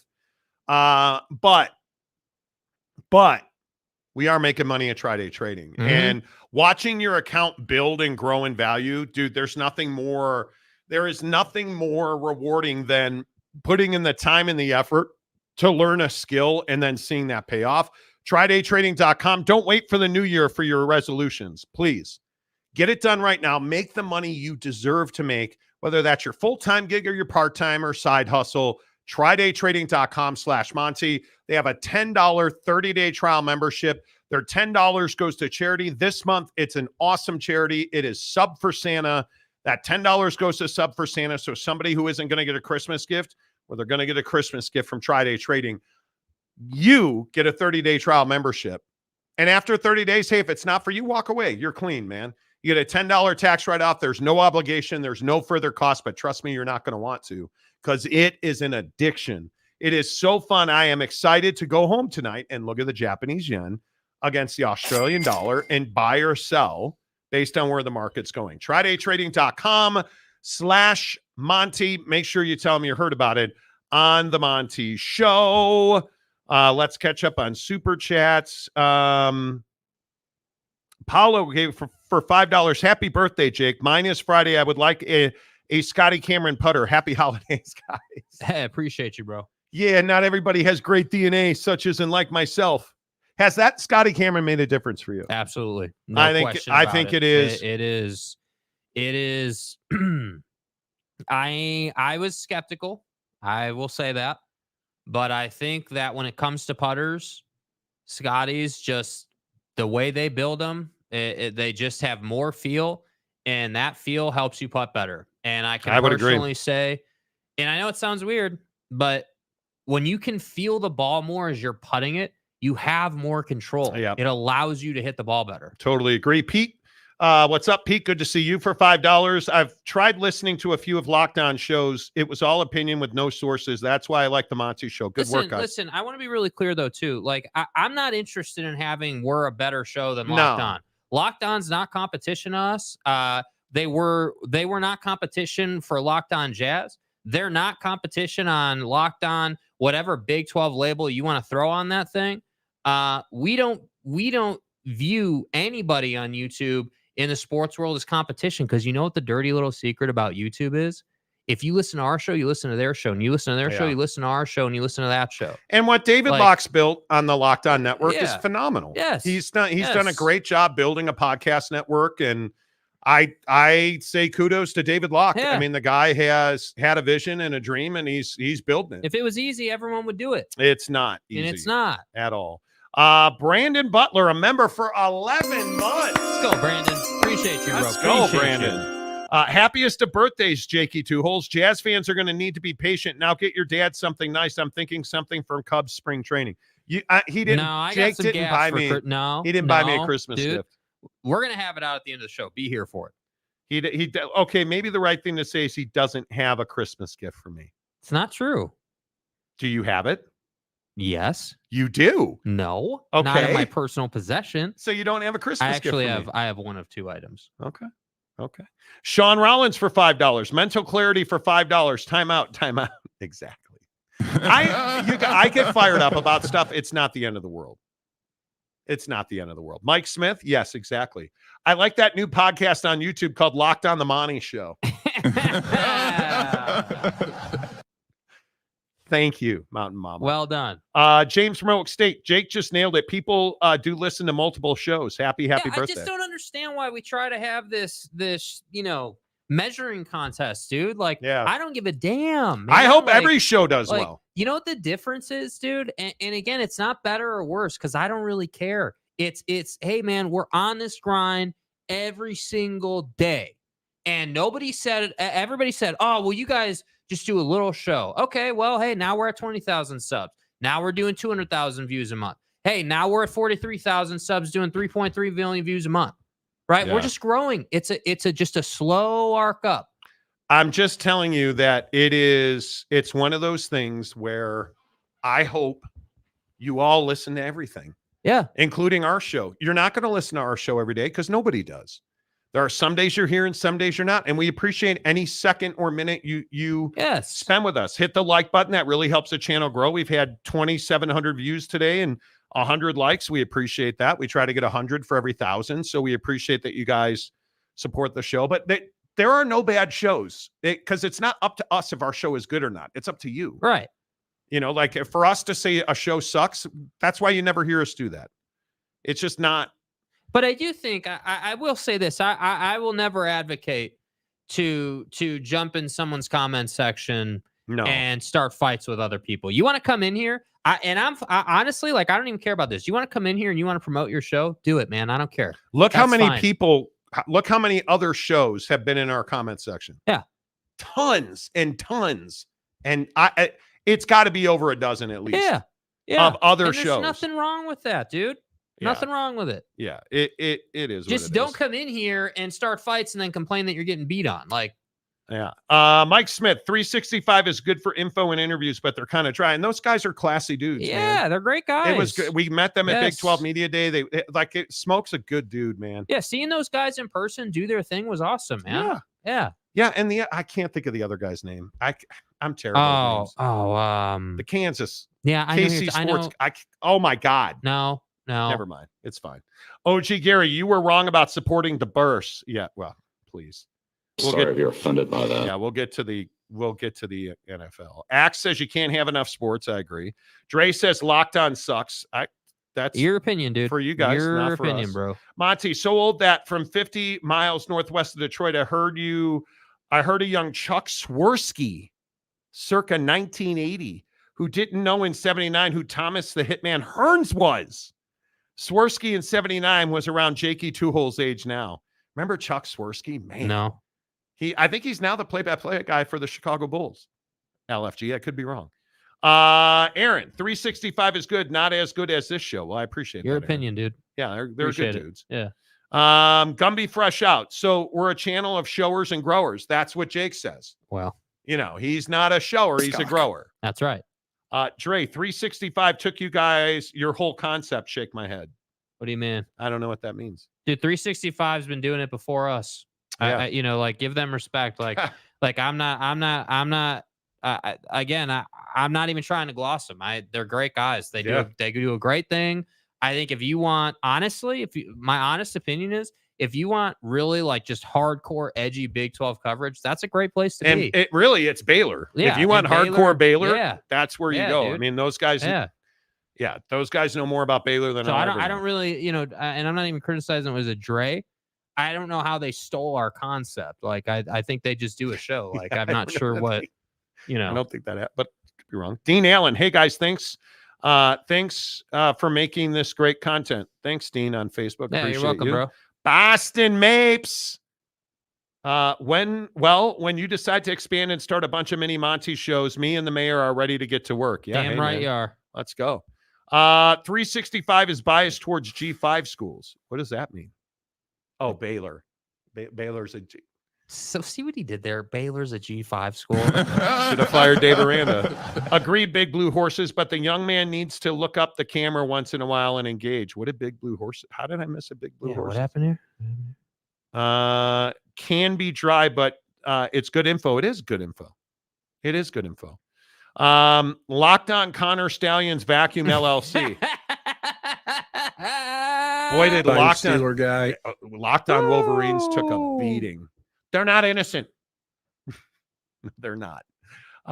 Noel Ramirez, 365 is good, but sometimes it seems like it drags a bit.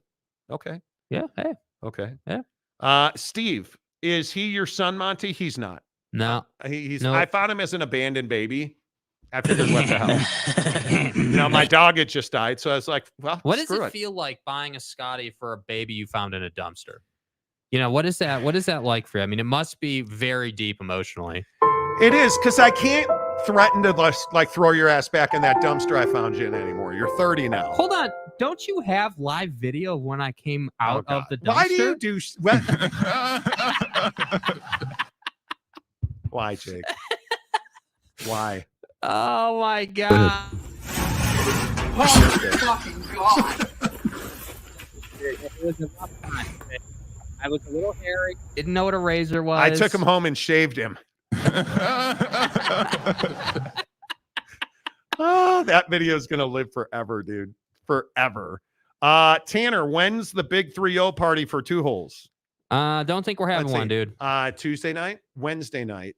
Look at me. Thursday Boss night. Frog in the chat yet? I haven't seen Boss Frog. Yeah, where's today. my boy? He'll be here at some point. John Kurtz. Yes, Selena. John Kurtz. Yes. Yeah, good dude as well. Yes. Was very nice at Big 12 Media Day. It was awesome to have everybody coming up to us and being like, hey, I watch your show every day. Hey, I watch your show every day. It's just good to meet people. Are you having another big birthday party sometime? Maybe. I don't know. CKS, in fairness, Immaculate is not locked on. I thought he was. Is regular in Big 12 Mafia along with Moen. They do some good stuff also. I don't know Big So 12 you're saying Immaculate is not an employee of the Locked On Network. He just does Big 12 stuff, essentially. Okay. I guess is what that means. Yeah, I don't even dislike Immaculate. Yeah, my biggest thing today with Immaculate is you came in here, with your big stick attitude. No, and then you got slapped. You came in today with, I told you it was happening. Yeah, and then you got slapped. Like, it is what it is. Greg Swaim said that Oregon State and Washington State are buying their way into the Big 12 in 2026. That's not validation. It's not. Gumby Fresh Out. Monty got to see John Kurtz for free. We did. Good dude. Yeah. Good dude. Mike Smith. I saw Monty and Jake in the Big 12 Mafia comment section under username George Santos +1. Damn, we got caught, Jake. We got caught. You guys are seriously the best. You're classy even when people are beefing with you, and that just makes you guys even more respectable. Thanks, Jeremiah. You know what it is, dude, and I appreciate that comment. You know what's funny? Like, so at one time, we had a beef. Me personally, I had a beef with a local reporter here in Salt Lake. And after that, I was just like, you know what, dude? If you're going to beef with us over our show, you have no idea what we're trying to do here. They're like clearly just no clue what we do or how we do it, or like my guy's credentials over here. Nobody stops to ask. You know what I always notice? Like Immaculate or whoever. Everybody wants to criticize who my guy or us talk to, where we get our information from. You ever take a second and be like, hey, well, where did you meet those people? Or how do you know these people? Do you ever take a second to do your homework? Well, I know you don't, because you're in here saying we don't talk to anybody. When I sit here right here every single day, and I know exactly who we talk to. So that's why I say, like, they're not in here to rip us. They're in here to vent because they don't have anyone to talk to. It just is what it is. It's fine. It's LFG, Smoked Senior is a legend. Yes, he is. Tanner Plummer, when's the big 3-0 party for Two Holes? Not soon enough. OG Gary, KJ Jefferson never tweeted that it's. Did we get duped by a parody account? Then we weren't the only ones. Yeah, I saw somebody reporting. No, there was a whole thing about it, dude. Yeah, it was a big deal. Yeah, I don't think that's a parody account. I mean, I'll look, but I don't think that was a parody account. Yeah, I don't know about that. Tanner says, "Oh yes, Jake, you have made up a certain Deseret news reporter yet? Have you made up with her?" No, because I'm blocked. Monty owes a ribeye. Sarah Todd, please unblock Jake. He didn't know better. Forgive him. You and Sarah Todd will live forever. Hey, there's Boss Frog. There's my boy. Been here, JTH. Tim is about to lose his Travis and Taylor bet in 6 days to me. What's a Travis and Taylor bet? Time to pay the piper. Okay. You know, I mean, so we are going to Vegas, and we're gonna. I guess we're playing Wednesday. Yeah, dude, it's not I don't think it's a parody account, dude. Like, people have reported this. Yeah, a ton of people reported it. Oh, you mean Travis Kelce and Taylor Swift? Yeah, probably. Oh, because it's Christmas Day. That's right. Man, I need him to cheat on her desperately. Relax, Swifties. I was kidding. So we'll see Boss Frog on Wednesday for golf and dinner. Thursday's more golf. I actually think Friday's probably more golf. Saturday's Penn and Teller, and then Sunday's more golf at Pelican Hill. Boom. You know, Boom. It is what it is. Noel, loved Golden Blue Dude, rest in peace. Realignment videos. Yeah, he was chill, dude. He was cool. Yeah, he was good, dude. Was on Numbskull News comments, and we were talking about Golden Blue Dude. At one time, he and the Monty Show were at the same number of subs, but Golden Blue Dude passed away. Yeah. Yeah, Golden Blue Dude was a good dude. I have no problem with him. He was here all the time. Yeah, you know what I respected about that dude? He was unequivocally himself, just 100% authentic himself, man. And I'm a huge believer in that. Yeah. Jeff Woodworth, Two Holes was invited to see Beetlejuice with a congresswoman from Colorado for his birthday. Oh, what are you talking about, man? You going Lauren Boebert hunting? Bro, what are you talking about, man? You going to the theater with Lauren Boebert, man? I ain't doing no Lauren Boebert groping in the theater and stuff. Travis and Taylor bet, are they getting hitched in 6 days, Boss Frog? No, we said months ago. Oh, they're not going to make it to Christmas. Probably shouldn't have. That was not a good bet. Mike Smith, they're meeting with Boss Frog for golf and dinner and balls out chaos. Pretty much. Yeah. Pretty much. Shane, I love the show, guys. Always a lot of great info. I enjoyed the laughter you guys bring. Well, I appreciate that, Shane. Thank you. Yeah, Thank you. keeping it lighthearted, huh? You know.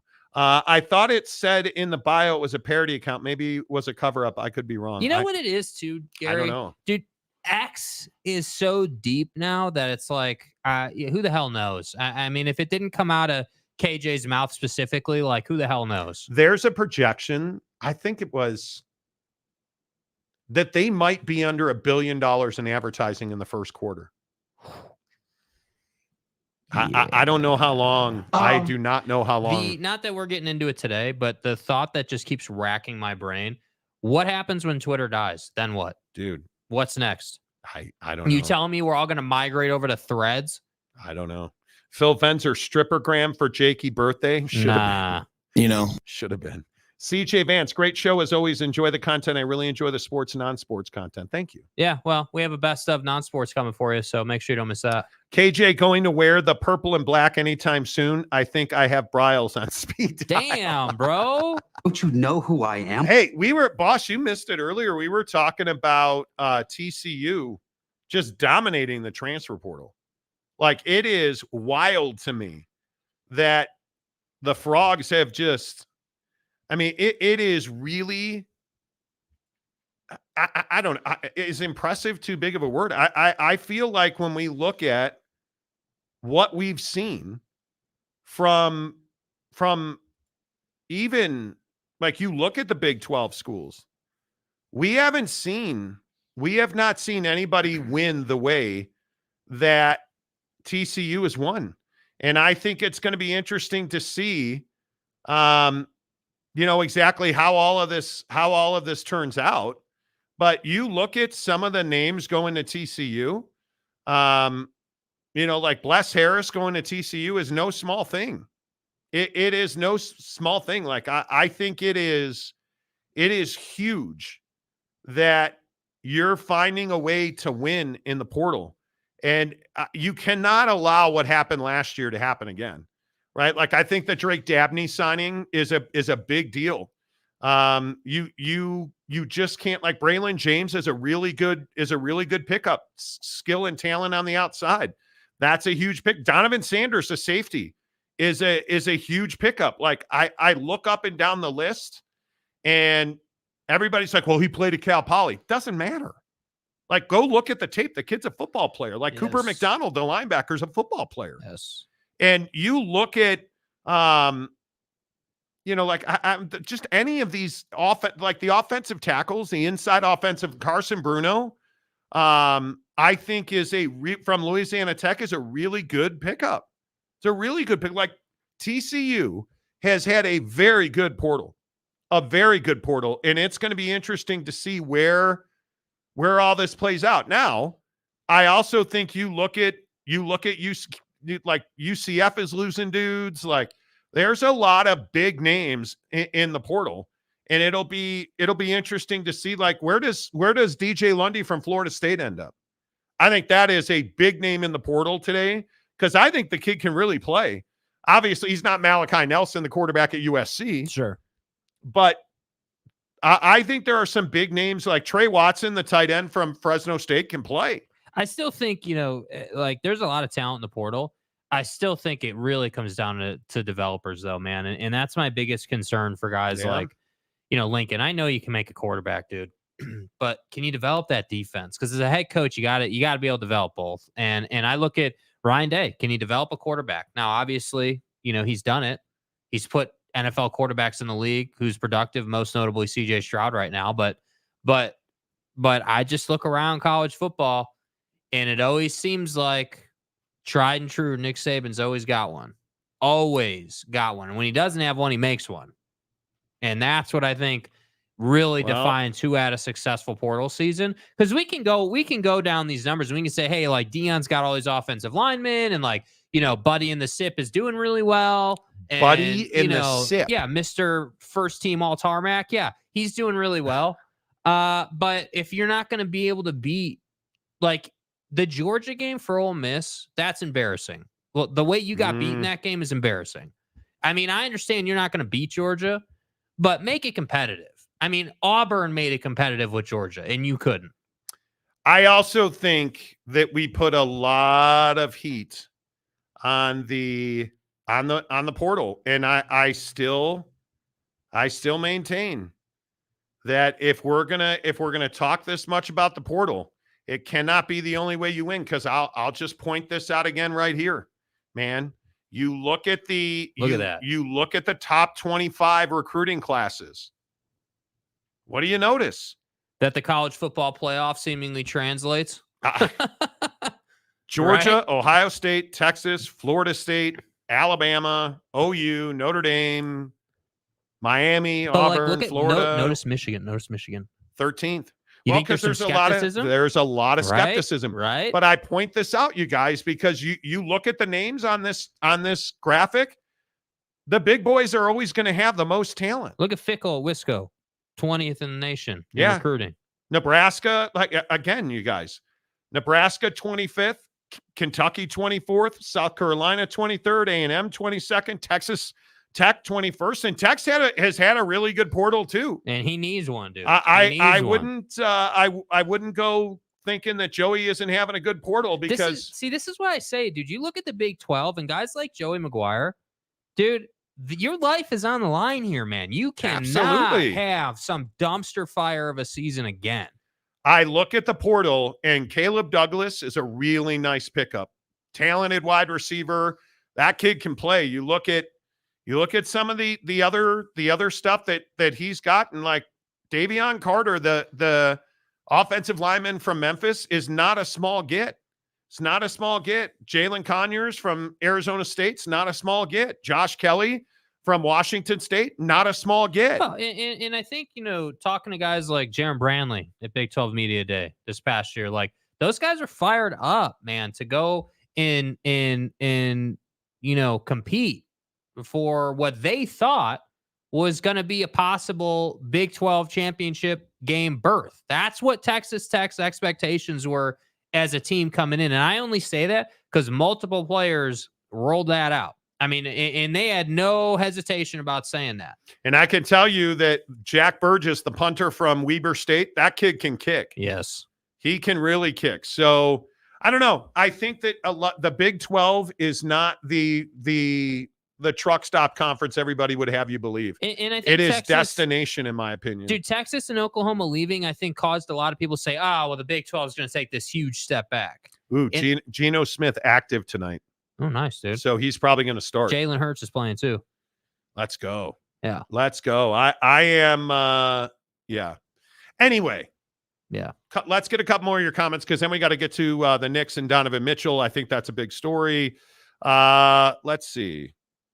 James from Oak State. The big boys have great facilities after I do LSU, Auburn, Alabama, Ole Miss. Hi, this is James. Welcome back. Do you think it is championship week? Yay! Again, in the spirit of uplifting, James has Bo a Nix YouTube is playing well. He has a YouTube channel where he has Bo Nix like nudes all over his channel. And that's not true. That's not true. That's bullshit. Is it though? Why don't you go to his channel and subscribe and then find out? He does videos of different stadiums and facilities and Agilist for $5. Rock Chalk. Monty, great show. Loved your coverage of the Four Corners School in the Big 12. Eager to see them play our Jayhawks. John Kurtz is super. RJ, CJH, Allen. Yeah, I think, Allen, that first of all, Rock Chalk, good on you being here. I like John Kurtz a lot. I know a lot of people watch his show. I think he's great. Tanner Plummer, Jay Hill is stealing all of Weber's players. Well, not all of them, because some of them went to – that kid can really kick. Joey got a good punter there. And I know that people think I'm crazy for that, but that kid can really quick. But BYU's been interesting. And it's not stealing, bro. It's not. I'm curious to see, like, Jack Kelly. Okay. That's fine. Edge rusher. You're going to need that. I don't know. I want to see more portal for BYU. You need more activity in the portal, man. And I really hope that, like losing,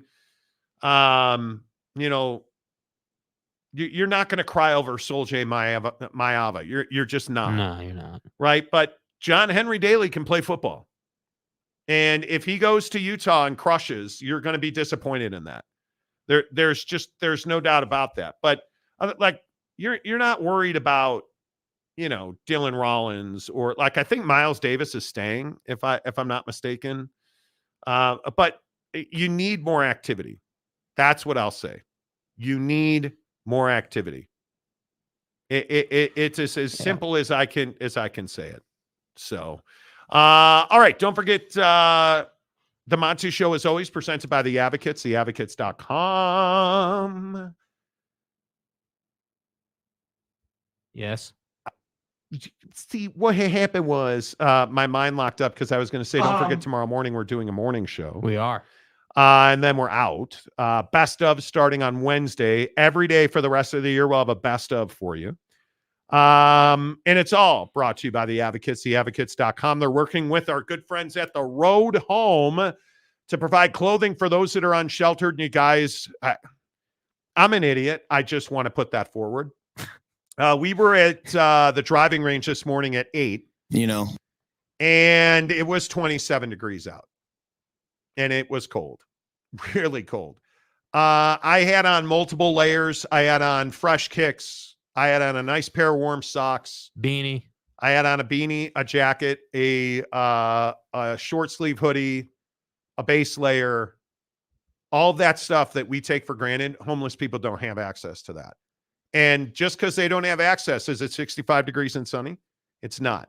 They need your help. Donate to the Advocates on Venmo. Advocates donations on Venmo. Advocates donations on Venmo. $5, $20, $1 million.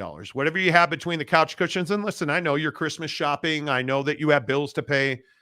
But I just ask you, if you have it in your heart and you have it in your wallet, $5, and say, hey, you know what? If this gets a pair of socks to somebody that's living in over an underpass, if this gives socks to somebody that's in a shopping cart city, and they built a tent out of tarps and shopping carts, maybe this sweatshirt will help them. That's what we're trying to do. It's a tough time of year for a lot of people because depression and mental illness in the unsheltered community is huge. Let's give them what they need to survive and thrive. Advocates donations on Venmo. Advocates donations on Venmo. The Advocates, the best injury attorneys in the business. You can chat with an attorney for free 24/7, 365 at theadvocates.com, and it will not cost you a penny. Johnny Gonzalez says, tired of getting Road Home. Help out with Road Home Foundation and donate. Yes, please do. They do a great job. They do an absolutely great job. James says, Richard, it probably went to G&B dude's brother or kids. What do you? I'm lost. Golden Blue Dude, yeah. Richard. But what did Richard ask? I don't know. I don't see a Richard.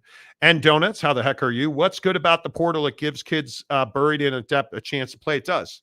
I'm a huge believer in the transfer Malik portal. Murphy. I'm a huge believer. Yeah. Malik Murphy was never going to be a starter at Texas. Nate Johnson at Utah was never going to be a starter. Just was never going to get the chance again. He went to Vandy. He's going to be the starter. That's his job. He's going to get a chance to showcase himself against really good talent. See what he can do. I hope the best for him. Rumor has it Bryson Branson might come to BYU. It would be cool. Oh, Bryson Barnes. Is that what you mean? It would be cool with it. Retzloff needs competition. Yeah. Don't get me started on that, dude. Yeah. He has competition. Yeah. I think that BYU fan so desperately wants Bryson Barnes to come to Lavelle and play there only because he was Utah's starting quarterback, not because somehow Bryson Barnes is this awesome talent that can lead you to the promised land, because he's not. Yeah. He's not. Yeah. We'll see. All right, let's switch gears, talk a little NBA hoop, because we have some pretty good exclusive information coming up here in about 20 minutes. We'll get to the NFL because I have to defend Dak and not the Chicago Bears. But we have talked a lot about the NBA and our former friend, Donovan Mitchell. He brought a massive haul to the Utah Jazz. Now he's a Cleveland Cavalier, and I think soon to be a New York Knick. The Knicks, according to our sources, are aggressively pursuing Donovan Mitchell. And the interesting part about this is The Knicks are clearly willing to give more now than they were willing to give to Danny Ainge and the Utah Jazz when they had really a solo chance to get Donovan Mitchell from the Jazz. Now Leon Rose, according to our sourcing, is aggressively chasing Donovan Mitchell with the Cavaliers. He is willing to part with RJ Barrett and 3 unprotected first-round picks as a starting point. I think Immanuel Quickley has to be in that deal to get that deal done. But I guess the question I have, Jake, is Donovan Mitchell worth 3 unprotected first-round picks and RJ Barrett? Yeah, I think it's difficult to say. I think for the Knicks, yeah, probably, because you look at the Knicks depth chart here, and the big question mark here. Really, you've got 2 of them, honestly, in your starting 5. Like, I look at this and I say, hey, man, you've got Dante DiVincenzo starting at shooting guard for you, and RJ Barrett is starting at small forward. So, to me, when I look at that, I say, okay, Jalen's playing point, Donnie's playing shooting guard.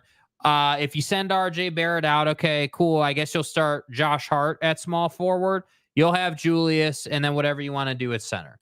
And the thing for me is the Cavs seemingly would require Immanuel Quickley in this deal, to which I say, more power to you. Ship him out. I know the guy's capable of giving you 20 here and there, but it's not like Immanuel Quickley is somehow got anything on the Tyrese Maxeys of the world, because Tyrese Maxey is now twice the player Immanuel Quickley is, and it's only been 1 extra year since the last time we talked about this. So to me, I look at this for the Knicks and I say, now is the time to strike.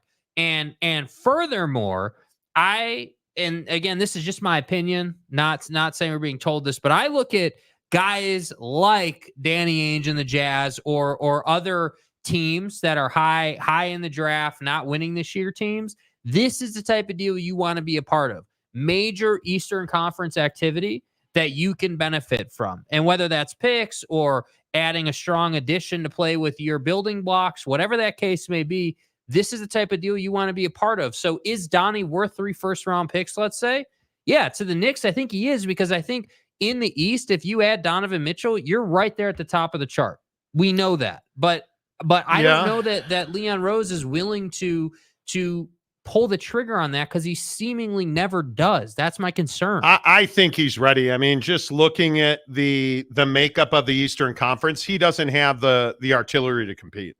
Plain and simple. I mean, you look at how good the Celtics are, and you look at how good they are defensively, and I look at the Knicks. The Knicks are giving up 3 points more a game and scoring 3 points less a game than the Boston Celtics. Right. And Donnie's going to help you score. And I think if you can – and let's play the game, get the Jazz involved, and you wind up sending the Jazz RJ Barrett, who sends you Jordan Clarkson in a pick, or right, yeah. Like if you can massage this deal to make it fit into the parameters necessary to make a trade in the NBA, if you're the Jazz, I think you want to get in on that deal. Is Jordan Clarkson going to bring you a first-round pick? He's not, very clearly. But here's the other part of this story. Our sources told us today the Knicks want to make this deal now. And I think that's smart from the Knicks' perspective. They don't want to compete. The problem is I think the Cavs know the offers are going to come and they're going to be better within a week to 10 days of the trade deadline. So they're in no hurry to act. But I do think, I believe, based on the conversations I've had, I do think the Knicks are ready to part with multiple first-round picks. And I think they will trade Barrett. And because I think RJ is not the player they thought he would be. Mm-hmm. He's down in scoring. I think there's a lot of reasons for that. I think Tom Thibodeau is a disaster as a head coach. But I look at Mitchell Robinson. Who knew that Mitchell Robinson was going to be such a key component to their defense? He's out now. And 1, Jake can't pick him for a turnover a night in prize picks. And 2, they're dying without his defense. Right. So I think one of the other questions that you have to ask here is, what can the Knicks do to become a better defensive team? Donovan Mitchell's a much improved defensive player. I don't think there's any doubt about that. But is there a third team that will send you a big to go with that? I think that's a huge question, because you start looking at what the Knicks need to really compete. Because right now you're in the 6th spot in the East. That's not where you want to be. You've got to get to 3 or 4 in the East. You've got to catch Orlando, because you're not going to catch Philadelphia. Mm. In my opinion, Joe is competing for the MVP. I think the Celtics are clearly the best. I don't think there's any doubt that the Bucks are the second best, and then I think it's everybody else. You're not catching Philadelphia. No. Not the way you're constructed now. If you can go out and you can get better, and again, I look at the salary construction of the Knicks, it's going to be tough. There is no doubt about that. Their cap situation is less than ideal, and I am a little surprised, I guess, and maybe I shouldn't be, but I'm a little surprised they've fallen this far defensively. That's the scary part. I just don't think that they're great at developing, right? Like, you're not seeing, like, the Jazz as an example, right? The Jazz, for all of Rudy's faults, turned him into the premier rim protector in the league, and they springboarded off of that into multiple playoff berths, right? So give him credit. But the Knicks haven't been able to do that. And yes, I do like Mitchell Robinson a lot, but the fact is he's hurt. He's not available to you. And you have nothing behind him. Jericho Sims be damned. So to me, I look at this and I say, hey, yeah, you do need a big, but the reality of the situation is you need somebody to come in, whether that's Donnie or someone else, and fit right into that be that bridge between Jalen and Julius. You need a scorer to come in and be an option for Jalen Brunson, or be a mover to Julius. And that's what the Knicks miss. They don't have the fluidity on offense to keep up with these higher end Eastern Conference teams, which is why they want Donovan Mitchell. But to your point, the salary cap is going to be a problem for them. It is. And I think you have to, this summer, make a decision on Julius Randle if you're the Knicks, because his shooting percentage from three is way off. I think it's 3 fewer attempts a game. I think you're at a tipping point there. I think you're at a tipping point with RJ Barrett. I think you're at a tipping point with Tibbs. I think you're at a tipping point with a lot of dudes. And you look at Evan Fournier's $18 million, that's something that you have to get rid of. Well, and you know that a guy like Evan Fournier is valuable to contenders. He's been with Boston. He's an expiring contract with a club option. Yes. So that's a guy who brings you options. Yeah, he brings you options because you can hang on to that and clear a salary spot. But I look at Mitchell Robinson for $15 million, and really that's it. I mean, is Isaiah Hartenstein's 9.2 killing you? No, but it's not helping you, right? I don't think it's helping you. You've got too many guys on this roster who make good money for who they are as a player, and they're not living up to it. I agree. Hartenstein's one of those guys. DiVincenzo, love him on your team, work hard guy, always getting max effort, but sometimes it's just not enough, and that's okay. But that guy can't be in your starting lineup right now. That's not going to work if you want to go out and win an Eastern Conference championship. And you look up and down this roster, I'm still waiting for Quentin Grimes to get a bigger role on this team. The guy is developing. He can shoot the basketball, yet somehow he's sitting way on the back end of the bench. So would I make a head coaching change? Am I a Tibbs guy? No. The Knicks clearly are. So that's who's going to be the head coach of this team. Yeah, and I also think if you look at what Donovan Mitchell brings, obviously the offense, he can be a yin and yang with Brunson. I love what he does to Julius Randle. I think those are 3 guys who can score from anywhere on the floor.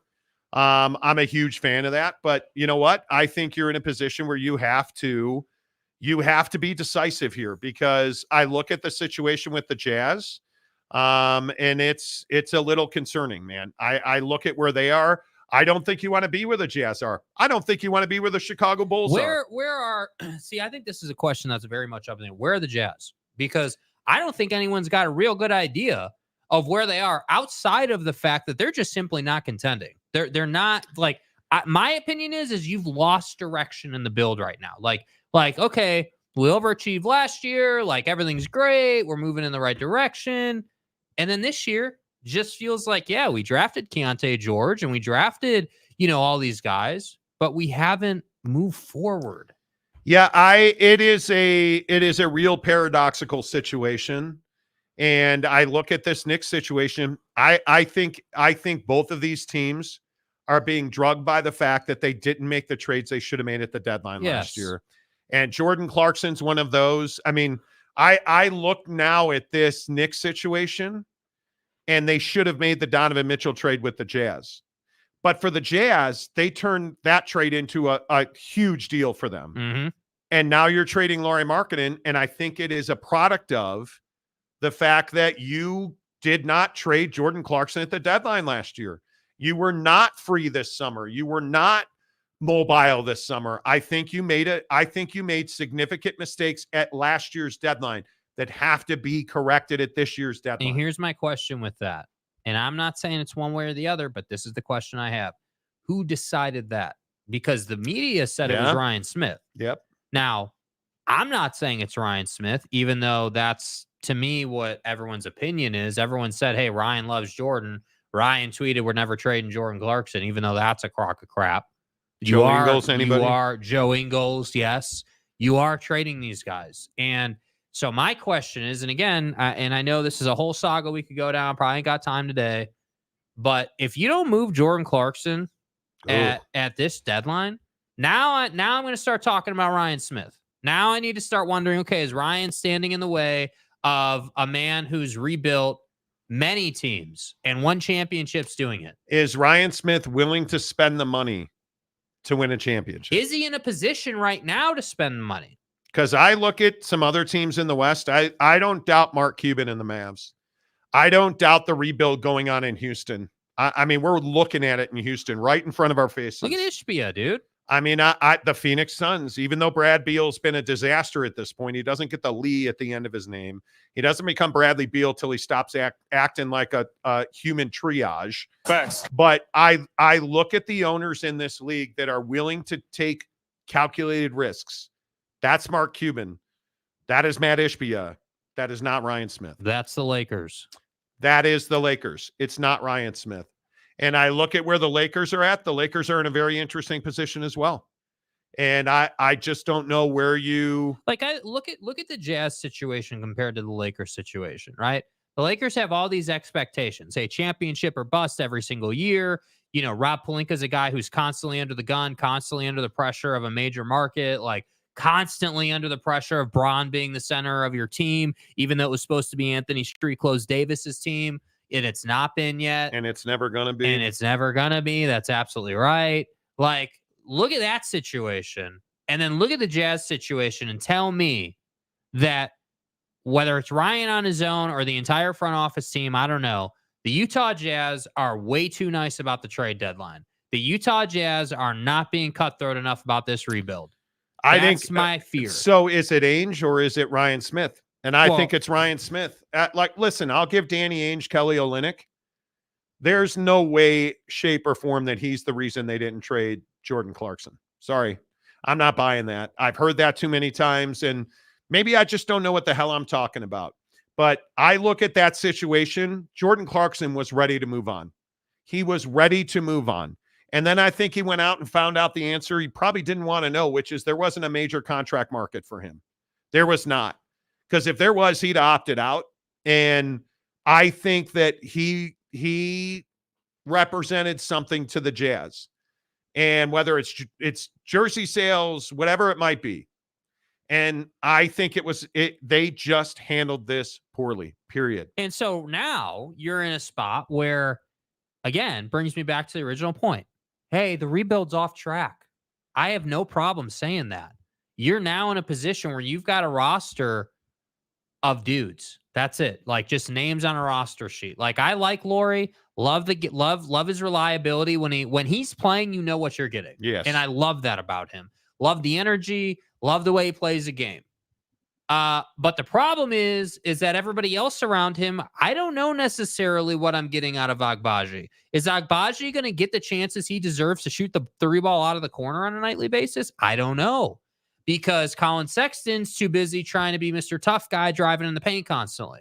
Like, you look at the roster and it's like, hey, man, what are we doing with Sexton? What are we doing with JC? What are we doing with Agbaji? What are we doing with Lauri? Yeah. Furthermore, my God, what are we doing with Taylor Hendricks? I don't want to see that dude play another minute of G League basketball. That dude needs to play NBA basketball now. You show me that you can put up 20 in the league, I don't care who that's against. On a rebuilding team, that's a guy that should be getting, 20 minutes a night at least? I would think so. I would think so. Is that not what we're doing here? Are we not in a place where we're just trying to develop guys and get better, even if we're losing a lot? Yeah, I don't know the answer to that question, man. And I think it's very difficult that when we sit here and we go over this year after year after year, are we talking about Gail Miller or are we talking about Ryan Smith? Man, it's a great question. Because the conversations are the same. Are you financially committed to win a championship? And the answer with the Jazz is, I don't think so. And are you more committed to Travis Scott and entertainment and Smith Entertainment Group and improving the building and just all this other stuff, business ops stuff? Or are you committed to what makes you the most money, Ryan? It's a great question. Which is winning a damn championship anytime in the near future. And I'm not saying you're behind that curve yet, but what I am definitely saying is you are beginning to fall behind on the rebuild curve. Because remember, and I remember doing shows together on this, right? Last year, we talked about it. Hey, this time next year, you should be, adding 3-4 wins onto that win total, right? We should be pushing to 40 wins. Now, we're going to barely cross 25 this year. Good luck. Yeah, I agree. Hour number 3 of the Monty Show, presented by our good friends at Prize Picks. PrizePicks.com. Prize Picks MFers. Hi. Use the promo code Monty to get 100% deposit matching. We are growing our little Prize Picks community, but would love to see you guys join us. It's been interesting to play with so many people in our members only group. Tonight's a ball buster. I'll be just real honest with y'all. Real. I went not a flex play. You power play. I powered play. And I want you guys to understand when you are and I want to be modest about this. What's the right way to say this? When you're hung like a steer, bro, chill. What? Chill, dude. What? Chill. Too much? Yeah, too much. Okay. When you're hung like a dog leg, you tend to take some risks. Right. I don't think my prize picks tonight are a risk. Jalen Hurts. So you see these little smiley gremlin faces here? Those are more difficult ones to win. So, of course, I went 3 for 3. Jalen Hurts, 224 passing yards. I went more. A.J. Brown and DK Metcalf are rushing and receiving touchdown apiece. Pimp's going pimp. Right. $20 power play to win me 120. Yo! Okay. Yo! Okay. I don't know why I'm patting my chest. I don't know either, but that's fine. But the point is, free promo, only reason I'm picking a 6-pack. Ooh. Damn, you got Danger. Danger, Joey Harper. Bulls. He's got wow, these are interesting. DK Metcalf and LeBron James, 12.5 combined receptions and assists. Norman Powell, 17.5 points, rebounds, and assists. More. Kobe White, 32. Kobe! Points, 32 points, rebounds, and assists. He went more. Mm-hmm. Jake Elliott, 1.5 field goals made. Oh, I love that one. He went more. Jason Myers, kicker for Seattle. Yeah. 7 fantasy points. Good luck with that. Yeah. And Yegor Sharagonovich, 2 shots on goal or more. The forward from Calgary. Ooh, my guy. You got them cojones.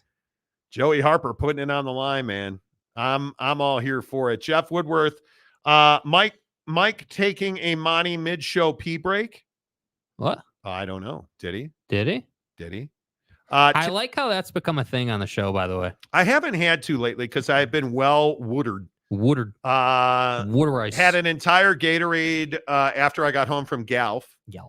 Drank 20 ounces of water, and now I'm about halfway through my the Yeti thermos.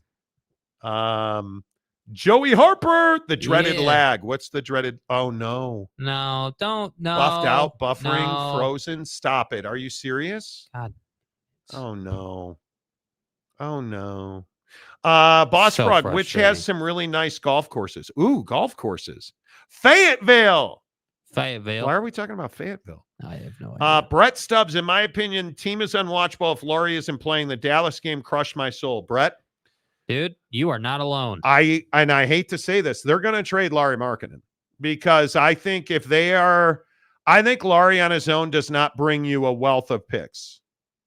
I think if you put a package together and it's a 3-team deal, Lauri Markkanen could bring you at least 2 first-round picks.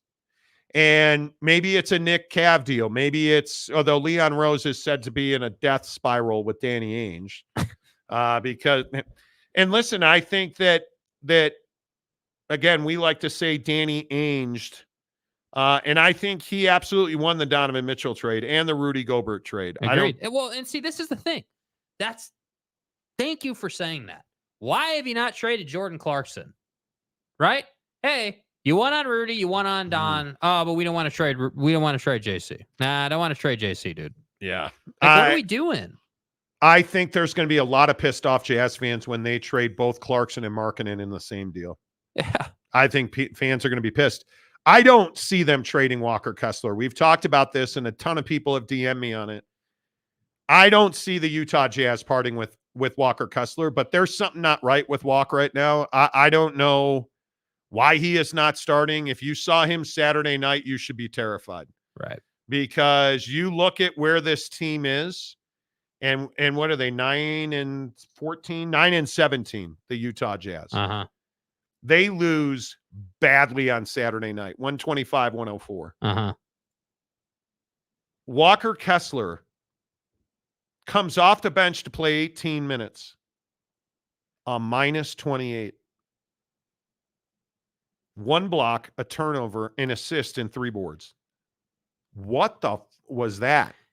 And injured, not injured. He played in for the national team. A lot of miles on the tires. Totally get it. If Walker Kessler's playing, he should be starting. That's the guy's role. And if he doesn't have a matchup, play him light minutes. But this cat has not been right. And I don't know if it's because you're mixing and matching his roles. I don't know what it is. My guy has not had a big game in probably since the Bulls, when you got blown out by 27, when he was 15-15 against Maiar and We the Beloved. And I think in that game, that's a game he made those 2 threes. Like, I can't think of another game where it was like, well, god damn. Right. That's where I'm like, I don't know what this is, because he's played regularly since then. And sometimes he starts, sometimes he doesn't. And I don't like it at all. And if you're going to mismanage Walker Kessler's load, I just am never going to agree with that. Okay, did you intentionally or unintentionally just say that? Part of the artistry. You know, these guys are going to come a lot. Stay hard. Listen, it's part of the artistry. A lot. Right? I mean, just is what it is. You got to get stroked. It just. Do you agree that they've lost direction in this rebuild, though? Yes. Guys like Walker Completely. Kessler, how do you mess that up, man? Can I just ask that question? How do you mess that up? How do you mess up playing him 25 minutes a night?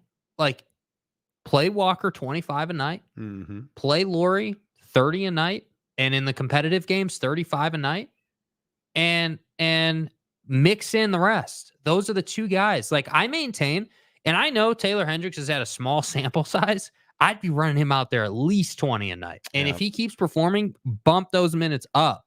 Yep. Tanner says the Jazz will not be pissed. Jazz fans will not be pissed when they trade Lauri and JC, as long as there's a plan. But Tanner, if I asked you what the plan is, what would be your answer? Because I don't think a Jazz fan knows what the plan is right now. JJ, what's up, JJ? Where you been? I'm cool with the Jazz trades, but what level of player is he wanting to get? I think an RJ Barrett. Is RJ Barrett enough to trade Lauri Markkanen? No. Probably not. No. Probably not. Lauri Markkanen's a better player than RJ Barrett. Now, there's a lot of people who will tell you that if you look in the East and you look at the Indiana Pacers, that the Indiana Pacers have some interesting guys on their roster that are available, maybe not available. I'm not interested in Buddy Hield. I'm not. There's not a guy on their roster. Like, Indiana is supposedly one of the more active teams. And I don't I don't know what Danny Ainge because they're not trading Halliburton. So what are we even talking about? Right. But then again, if I look at the Orlando Magic, who I think are now turning into a model in this league because god damn, right, that team is good at 16-9 on top of the Southeast. That's a little surprising. And I look at their guys and I say to myself, I don't know, is Cole Anthony a guy you want as your guy competing for your starting position, starting point guard? I don't know. Are they going to trade Cole Anthony? They seem to prefer to start Markelle Fultz, but Cole Anthony's a huge part of what they do because he's probably the only guy on that roster where I'm like, damn, you're going to give me Anthony Black? Probably not. Nah. Right? You're not giving up on a young like that. So I don't know what you have that I'm interested in, because right now I'm interested in aggressive young players. Who is that? I don't know who that is. But you're going to have to convince me. Like if you were to go and make a deal with the Bulls. Right. Well, aren't we 2 years too late on Kobe White for the Utah Jazz? I think you are. Is there anybody interested? You're not going to go. They're not trade like the Bulls are going to trade Alex Caruso. Right. I think there's a real good chance he goes back to the Lakers. A real good chance. But is anybody out there paying Patrick Williams? Because I'm not. Are the Jazz a place where DeMar DeRozan's going to want to go? They're not. Like you've lost the window to make a deal one-on-one. Like, what are you doing with Ayo Dosunmu?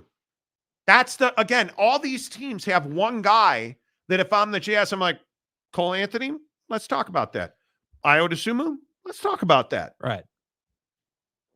But are they talking to you about Ayo Dosunmu for Lauri Markkanen? No, I'm not having that conversation. I'm not. And I think the interesting guy, because I know the Knicks like Jordan Clarkson's instant offense, and he and Don got along rather well. Mm-hmm. Sure. I don't know what you're getting in return, because, God damn it, do not tell me, oh, well, we're going to get 2 unprotected picks. You got that already, dude. Like, how many unprotected picks do we need? It's time to win. That's where I'm at with the Jazz. Like this whole let's hang out and hope for the best. No, I'm good. And Yeah. I think the other thing that not many Jazz fans want to talk about is Will Hardy the right guy to lead this rebuild? Well, here's the deal, though, with that. I don't think you have any business questioning Will Hardy until we get a clear roster built out. Like, yes. Like, if I said to a Jazz fan, hey, what's the regular rotation? Right? If you were the head coach, what's the rotation? Because I don't see a roster that has enough starters on it to have a rotation. Yeah, honestly. I don't know. Right? Like obviously Lauri, obviously you've got your group of starters, but they're the group of starters simply because they're just slightly better than the guys you just drafted. Like, I would rather play Keontae George 30 minutes a night than have Jordan Clarkson eat those minutes. Sean Rollins says Clarkson's in Utah for the tats. We do have phenomenal tattoo artists. Ain't no doubt about that. Cisbro, I think Keontae changed everything. He has shown too much promise. I think they realize they need to step back because he's a guy. I want to see Bryce play. The rookies have chemistry together. Yeah, but at what point do you start blending rookies and veterans? I'm not sold on Sensabaugh yet. I No. think he needs G League time. Boy, that's a tough subject because what did we talk about week 1 of this season on this team? Well, somebody needs to explain to me where exactly we are with Taylor Hendricks. And people are like, oh, he needs development in the G League. Clearly he didn't. Clearly he did not. He should have been up here the whole time. Agreed. And playing minutes the whole time. And the other thing I think is so interesting, what's going on with Ochai Agbaji? Like, I want to – Ochai's played all 26. Is that a cat that's developing, in your opinion? Because I don't know that he's developing. Okay, so a side effect of having a roster full of misfits is harsh, right? I mean, these guys have done nothing wrong. They're just on the roster. But the roster you built here is not cohesive. So a side effect of that is a guy like Ochai is not getting what should be, in my opinion, 6 attempts from the corner every night, at least. He's taking 3 threes a game. That's and he's shooting 38, what is it? 38%. Like, how's he not getting 6 a game? Show me what you can do with 6 attempts. Can you make 3 out of 6 every night? If you can do that, let's bump it to 8. That's the type of thing I'm talking about. Hey, he's not getting the reps he deserves. He's earning it on defense, and you're not giving it to him on offense because, again, another question I have, I swear to God, on a nightly basis, I ask this of myself. Dude, what is the system on offense? What is Will Hardy's system? And I have no problem with Will at this stage.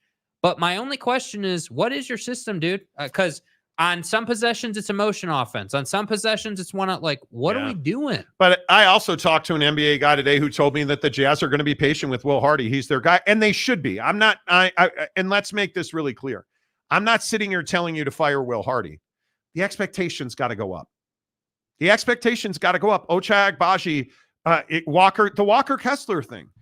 Danny and Will are on the same page on that. Yes. They have to be. Yes. They have to be. But WTF, what is it with Walker Kessler? You got to tell me that, right? Like, I know the Bulls are screwed. Zach LaVine's hurt. Like, DeMar doesn't want to be there. You're trading Alex Caruso for some reason. Stay hard. Over Nikola Vucevic, which I still don't understand. Right.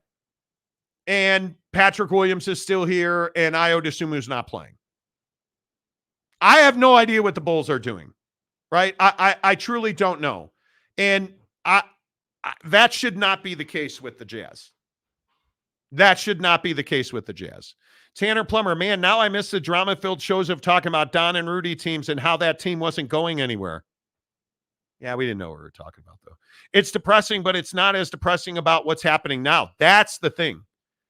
That's the thing. Teddy Wayman. My guy, it's about time.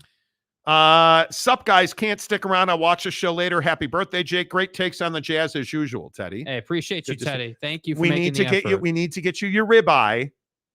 You know. Tanner also says the system is to give it to JC or Lauri and hope for the best.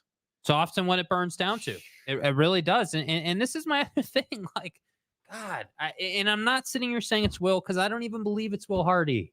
I think that, again, this roster is no direction. The rebuild is off track. I don't know who should be starting and who should be sitting. What I do know is Will Hardy's trying to pull these different strings and figure out what's best, and that's resulting in you losing a lot of games. To which I say, okay, what's the value if you're tanking and you don't want to admit that? What's the value in that? Does that give Danny an upper hand on the phone? I don't know. Does that allow Justin Zanuck to go out and make a deal that he couldn't do before? Because they're clearly leaking. Yes. There are people in that organization talking to sources in the media, letting them know where they're at and what they're trying to do. Jeff Woodworth, Ochai needs corner threes and backdoor alley-oops. He does. He's athletic enough. Brett Stubbs, Jazz lost a couple of good assistants who were all about playing development. Alex Jensen's a guy that we talked about a lot on this show last year. And I agree with that, but I want to make sure we're on the same page. Losing Alex Jensen is not why you're in the position you're in. No. Right? Now, he is a loss. He was valuable, contributed a lot to the organization, appreciate his time. But the decision on Walker Kessler and then having to listen to Walker Kessler defend why he's not starting is not on Alex Jensen, and Alex Jensen has nothing to do with that. Yeah, I think the biggest thing to me, and this is just my opinion, but I think the biggest thing to me is that you just don't have I look at David Fizdale with the Jazz. That's the guy you miss. That guy was in charge of development. Mm-hmm. And you haven't had the year you had last year. Okay, but you haven't developed talent the way you did last year either. That's a big deal. Like, why have I not seen,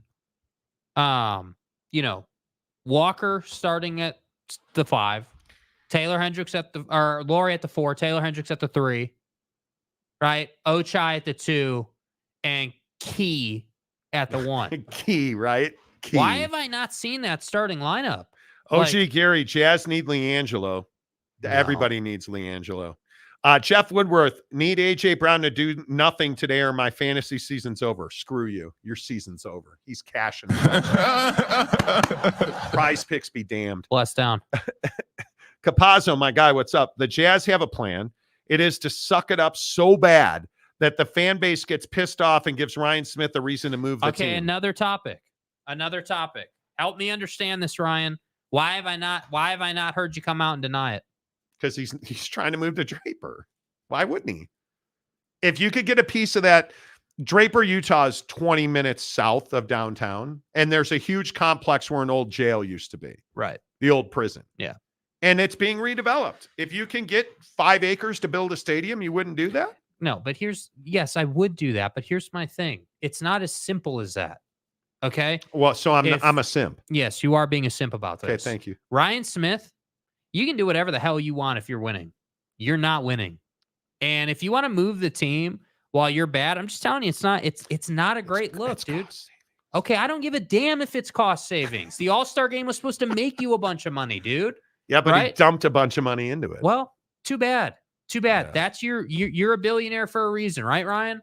You're a billionaire for a reason. Figure it the hell out. Like maybe if you won more games, maybe if the rebuild was on track and there was clear direction, and maybe if Qualtrics was giving you the answers from your fans. Yeah, isn't Qualtrics' stated mission to help businesses be more efficient in getting the result that they want? Like maybe Qualtrics needs to be brought in. You're an asshole. Keaton Critchlow. The Jazz are so frustrating this year. I don't mind them losing, but we are consistently getting out hustled and getting 120 points scored on them because they don't play defense. So this is my point. Cool. Go make all your money. Move the team out of downtown Salt Lake. Be that guy. Right? I wouldn't even be upset about it. I would not be upset about it. I think I'm not saying that I would be upset per se, but what I am saying is it's ill-timed if it happens anytime before you win your next playoff game. Ooh. It's ill-timed. Win some games, then move the team. Dude, Kobe White ain't missing from 3. You might want to get a hand up.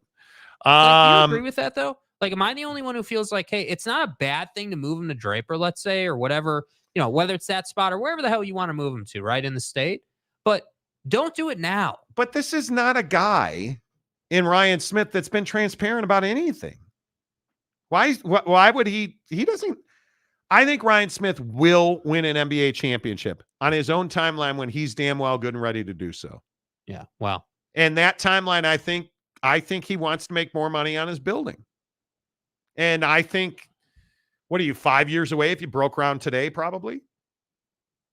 Yeah. I don't know. We'll see. Are you closer to moving the team or winning a championship? Moving the team. Yeah, that's what I thought. Because I agree with you. The rebuild stalled and you're years away now. Mr. Preston, who saved my ass today. Love you, dude. Seriously, clutch. Mr. Preston is our mechanic. He is our He guy. is the official mechanic of the Monty program. Riding around, going to play winter golf yesterday. Mrs. Monty and I go and play a round of golf. It was cold. Fire up the old, what did we name? Hank. The Hankster, thank you. Fired up Hank, the Grand Cherokee. V8 Hemi. Whoa! Throw a check engine light. Won't auto start, like where you warm it up. Mm-hmm. Won't do it. I'm like, oh God. Did I mention we're driving to Los Angeles tomorrow? Apparently we're not. So Jake gets on the phone on a Sunday. Yeah. Appreciate you, Preston. Seriously. Gets to Mr. Preston, who's like, yeah, bring it in tomorrow. Go in, hooks it up to his little Fandango thing. Yeah, like, okay, what's wrong with you, Hank? Start talking. So he downloads the code. It turns out it's, an exhaust line, a fuel exhaust line. Evaporative hose of some variety and stuff. Fucking A. So I'm like, oh, man. I immediately go to, oh, God, check engine light. Car's going to explode. We're burning it to the ground. Car's going to explode. Car bomb. Kind of board. Yeah, Tony Soprano style. Yeah. No, it just turned out to be an exhaust line. He fixed it, turned it around. It was awesome. So appreciate it. Mr. Preston, Jazz are tough watch this year. Happy birthday, Jake. Appreciate you, bro. Thank you. Screw you, Jake. I'm just telling you, dude. Like I'm, and I know it's me, right? Hacks on YouTube. We don't know anything, even though we've been right about everything. But hacks on YouTube, I get it. Yeah, if you want jazz talk, go to Sarah Todd's show. Yeah, I get it, dude. I get it. But I'm a little burnt out on Cool Kids Club with Ryan Smith. I got to be honest, and it's my opinion. Dude, he is bro. a BYU guy. He is Cool. LDS. Him being closer to Utah County, that's natural for him. And that's fine. But what's not natural to him is winning. That's what's not natural. Win a ball game. Like, show me the path. Like, it's cool. You're not the only billionaire out there, dude. Yeah. You're like, I got news for you, okay? Got news for you. Ishbia came in, and I know, totally different situation. They've already been winning. You got booked. Totally different thing. But that wasn't good enough for Ishbia, dude. He went out and got KD. He got Bradley Beal. Ankle be damned. Like, he went out and did all these things that completely changed the direction of the franchise. Yeah. And I don't see that happening. And I get it. I'm criticizing you today. I get it. You probably ain't trying to hear it. But what I'm not here for is, hey, I'm going to see new deal after new deal after new deal after new deal with all your friends on Silicon Slopes. Or Delta. Which, by the way, great move. Seriously, great move. Love that you did that. I was a big fan of that move. Did you put money back into the team? No, that's right. You didn't. Congratulations, Jordan. Jordan Clarkson, congrats on that Delta money. Listen to this. Don't know if anyone noticed this. Happened like 6 weeks ago at Delta Center. Yeah, you built new suites with a golf partner here in Salt Lake that included putting and all kinds of golf stuff in a multiple box setup that paid you a bunch of money from them. Have we acquired new players? Are we winning more? No, we're not. Who's their golf partner? T-Box. I missed that. Yeah. Okay. So I'm just a little frustrated with where the rebuild is at. And I'm more frustrated about it because I feel like we're worried about making money, but we're not worried about winning ball games. And all you want to tell me is your singular focus is winning ball games. All right, let's run through a couple because then we got to get to the NFL real quick. Bailey Dietrich, if the Cavs do trade Don, does it mean the Cavs will tank for Bronny James Jr.? Maybe. Yeah, another question. Don't know. That's pretty deep down there. Hey, Capazzo! And it did what all Jeeps do. It broke. I have had no Jeep problems. Dude. None. Just empty every pocket. It's all Jeep stands for. Just empty every pocket. Jeep. Just empty. Let me guess, Capazzo, you're a Toyota guy. Probably is. Nothing wrong with Toyota. By the way, happy birthday, Jake. Hope it's a great one. I appreciate you, bro. Have you been to Super Chicks yet? He probably hasn't. To be fair, Ryan was winning with Don and Rudy, but but that wasn't his team. Yeah, those weren't his guys. No. Just couldn't get over the hump, but you could say he inherited that situation, and I do. Yeah. They want to build in Draper because Teddy catches a game of hookup Draper moms. That's what I was saying. Teddy won't slam. Tanner Plummer. Also, Ryan Smith is botching RSL too. Still pissed that he towed my dad's car. Okay, well that's a you problem, my guy. You talked about it. Big Daddy Magic. Okay, I'm gonna go out on a limb here, and I haven't seen the comment. No, it's not. He's gonna comment about the Bills or Victor Wembanyama. Please, can we talk Buffalo Bills? We will. James, Toyota 4Runner was named the most reliable vehicle by Consumer Reports for 2023. That's bullshit. Stay hard.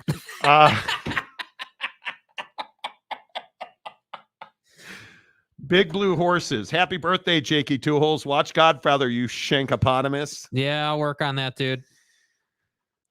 It's not Dak Prescott's fault. It's not. The Dallas Cowboys went to Buffalo and got stomped. Who does that? I love that everybody naturally defaults to Dak sucks. Did you watch the game? Because it's garbage. They got beat every phase of the game. Dak had zero time to throw, and I'm just going to go back to my original CeeDee Lamb comment. They don't have a number one wide receiver. Mm-hmm. They don't. Prove me wrong. You know what's interesting? I want to give you credit on this. That I wear a size 15 Last shoe? week, no, dude.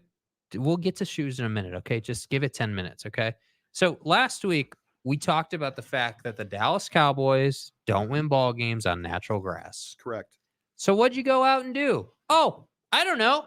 Lost on Jer turf. Bear and Dak just went to Orchard Park and got that ass beat. And no, it wasn't on Dak. It wasn't. And what bothers me so much about the Cowboys is that this is what they do. This is why I can't say, hey, you're an elite team. Because you do this. How many people predicted you'd lose to the Bills? Of all teams, the struggling Bills, the fire Sean McDermott Bills, the Josh Allen's a turnover machine and not the guy Bills. And you just went out and mustered up, what was it, 3 points or 7 points or whatever the hell it was? Like, dude, like you got to do better than this, man. And my bigger problem is you're not going to the Super Bowl without beating the boys in San Francisco. Correct. And I got news for you. They play outside in case you hadn't noticed. So whether the MVP goes to Brock or CMC, I don't really care because I don't think after that performance we can sit here and say that the Cowboys are elite yet. They need to show they can beat a team at their place outside. I would agree with that. All the NFL talk on the Monty Show presented by Sound Sleep Medical. SoundSleepMedical.com.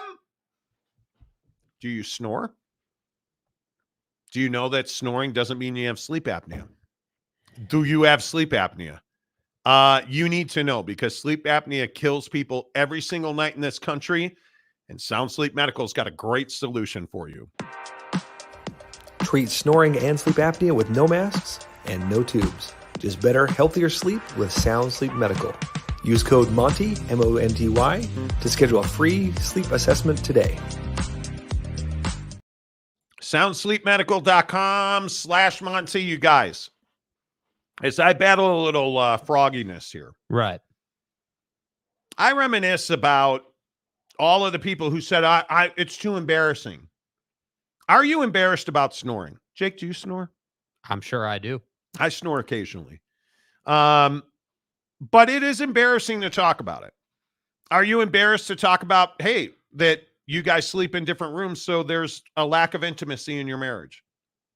Are you ashamed to talk about the fact that, yeah, I've gained weight, so I snore? You don't have to be ashamed. It's Sound Sleep Medical. You go into any of their Utah locations. It's completely discreet. And the best part is they have a solution that requires you to pay nothing out of pocket. Hook it up, soundsleepmedical.com/Monty. Tell them you heard about it on the Monty Show. Dak Prescott. Right. Not to blame. No. Are they a legitimate, because they're going to the playoffs now. The way they're constructed, are they a legitimate NFC contender? So a contender to win the NFC? Yes. Yes, they're a contender. Are they better than Philadelphia? No. I don't think there's any doubt they're not better than San Francisco. I think tonight, though, this Philly game against Seattle at their place. Critical.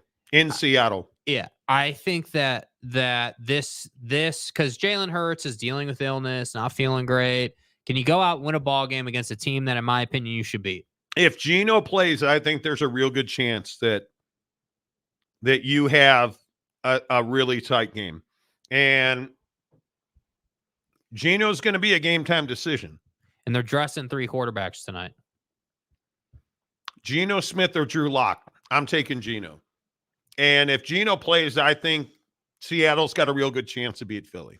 Yeah, I mean, there's no doubt the Link is a tough place to go and win a game. But my point is, when we talk about the Cowboys, I trust Philly or San Francisco to go out and win an outside game on grass way more than I trust the Cowboys. That game is in Seattle. Why are you saying that? What? Game's in Seattle. I know it's in Seattle. At Lumen Field. You said the Link is a tough place to win the game. Oh, my bad. Idiot. You think you're going to free pass on your birthday? No, I'm not. I know. I think it's raining. I think it is cold. I think it's going to be in the middle 40s when that game kicks off. But for Philly or Seattle, I have no doubt you can be productive in that type of situation. I think Geno has to play for Seattle to win. Right. And I think he will play. It's Monday Night Football. They're 10-3 in Philly. I think it's a must-win game for the Eagles. Mm-hmm. I think you have to win this game. You have to get out of the funk that you've been in. And if you don't, I think you're putting your season in jeopardy. And it is, I think it's rough. Now, Adam Schefter and Brady Henderson, the Seahawks reporter for ESPN, the Seahawks are going through stretches on the field, and Geno Smith is not in uniform. Drew Lock and Sean Mannion are going through warm-ups. Interesting. Philadelphia should win this game. If Geno's not out there, Philly should win this game. Plain and simple. Drew Lock's not an NFL caliber quarterback. Until he is, and I don't think he will be. Right. And I love them tonight. And then there's the Chicago Bears. Stay hard. Now, this is not as bad as Kadarius Toney. But, yeah, it makes me moist. I agree. Yeah, right. Darnell Mooney had the balls in his hand. Now, again, I know he is not used to handling such large balls. And he had a Hail Mary. It's an impossible play, and I love Jim Rome and Cow Turd today talking about how that's a play an NFL receivers got to make. I totally disagree. You should probably keep playing the music. Oh, okay, my bad. He didn't catch it. We lost again. Is that Justin Fields' fault? Well, I mean, he was pretty goddamn awful last, 3 weeks ago, and then yesterday he was average at best. Right. I'm just telling you. In my mind, the Bears are a tragedy waiting to happen because they're not going to fire Ebersucks, and they are not Ebersucks. And they're not going to trade Justin Fields of gold. So a year from now, when Robert Tonyan, the fine Packer tight end that wears a Bears uniform, when that motherfucker, he's open, it's like, Justin, I'm open, bitch. I knew today would be shitty. And then, as though he was channeling his inner shitty wide receiver, who is named Darnell. Hey, D. Kadarius Tonyan is running down the field. And he hit Kadarius Tonyan in the hands on what would have surely been a touchdown. But no, Kadarius Tonyan couldn't catch it because Darnell Mooney told him not to. Because ultimately Darnell Mooney wanted to be the villain in this game, and he was. So Kadarius, Mooney, Tonyan, Robert, Tony, Hey, Tony. you can suck it. And I hope everybody gets cut. The Bears are terrible. How have they not cut Darnell, Tony, Mooney yet? How have they not cut Kadarius, I play for the Packers, Tonyan? Kadarius turnover Tony. Why are you signing a former Packer anyway? I mean, does anything good ever come out of Green Bay? No. Apparently an Achilles ligament does. The brat stop sucks. The cheese in Green Bay sucks. Packer fans are jagoffs. Why are you signing Kadarius Tonyan anyway? I don't know. The ink isn't dry yet. I don't know. I'm just over here using common sense to win football games. What the fuck are you, Ranger Rick? Yeah, so the Bears won't watch the show.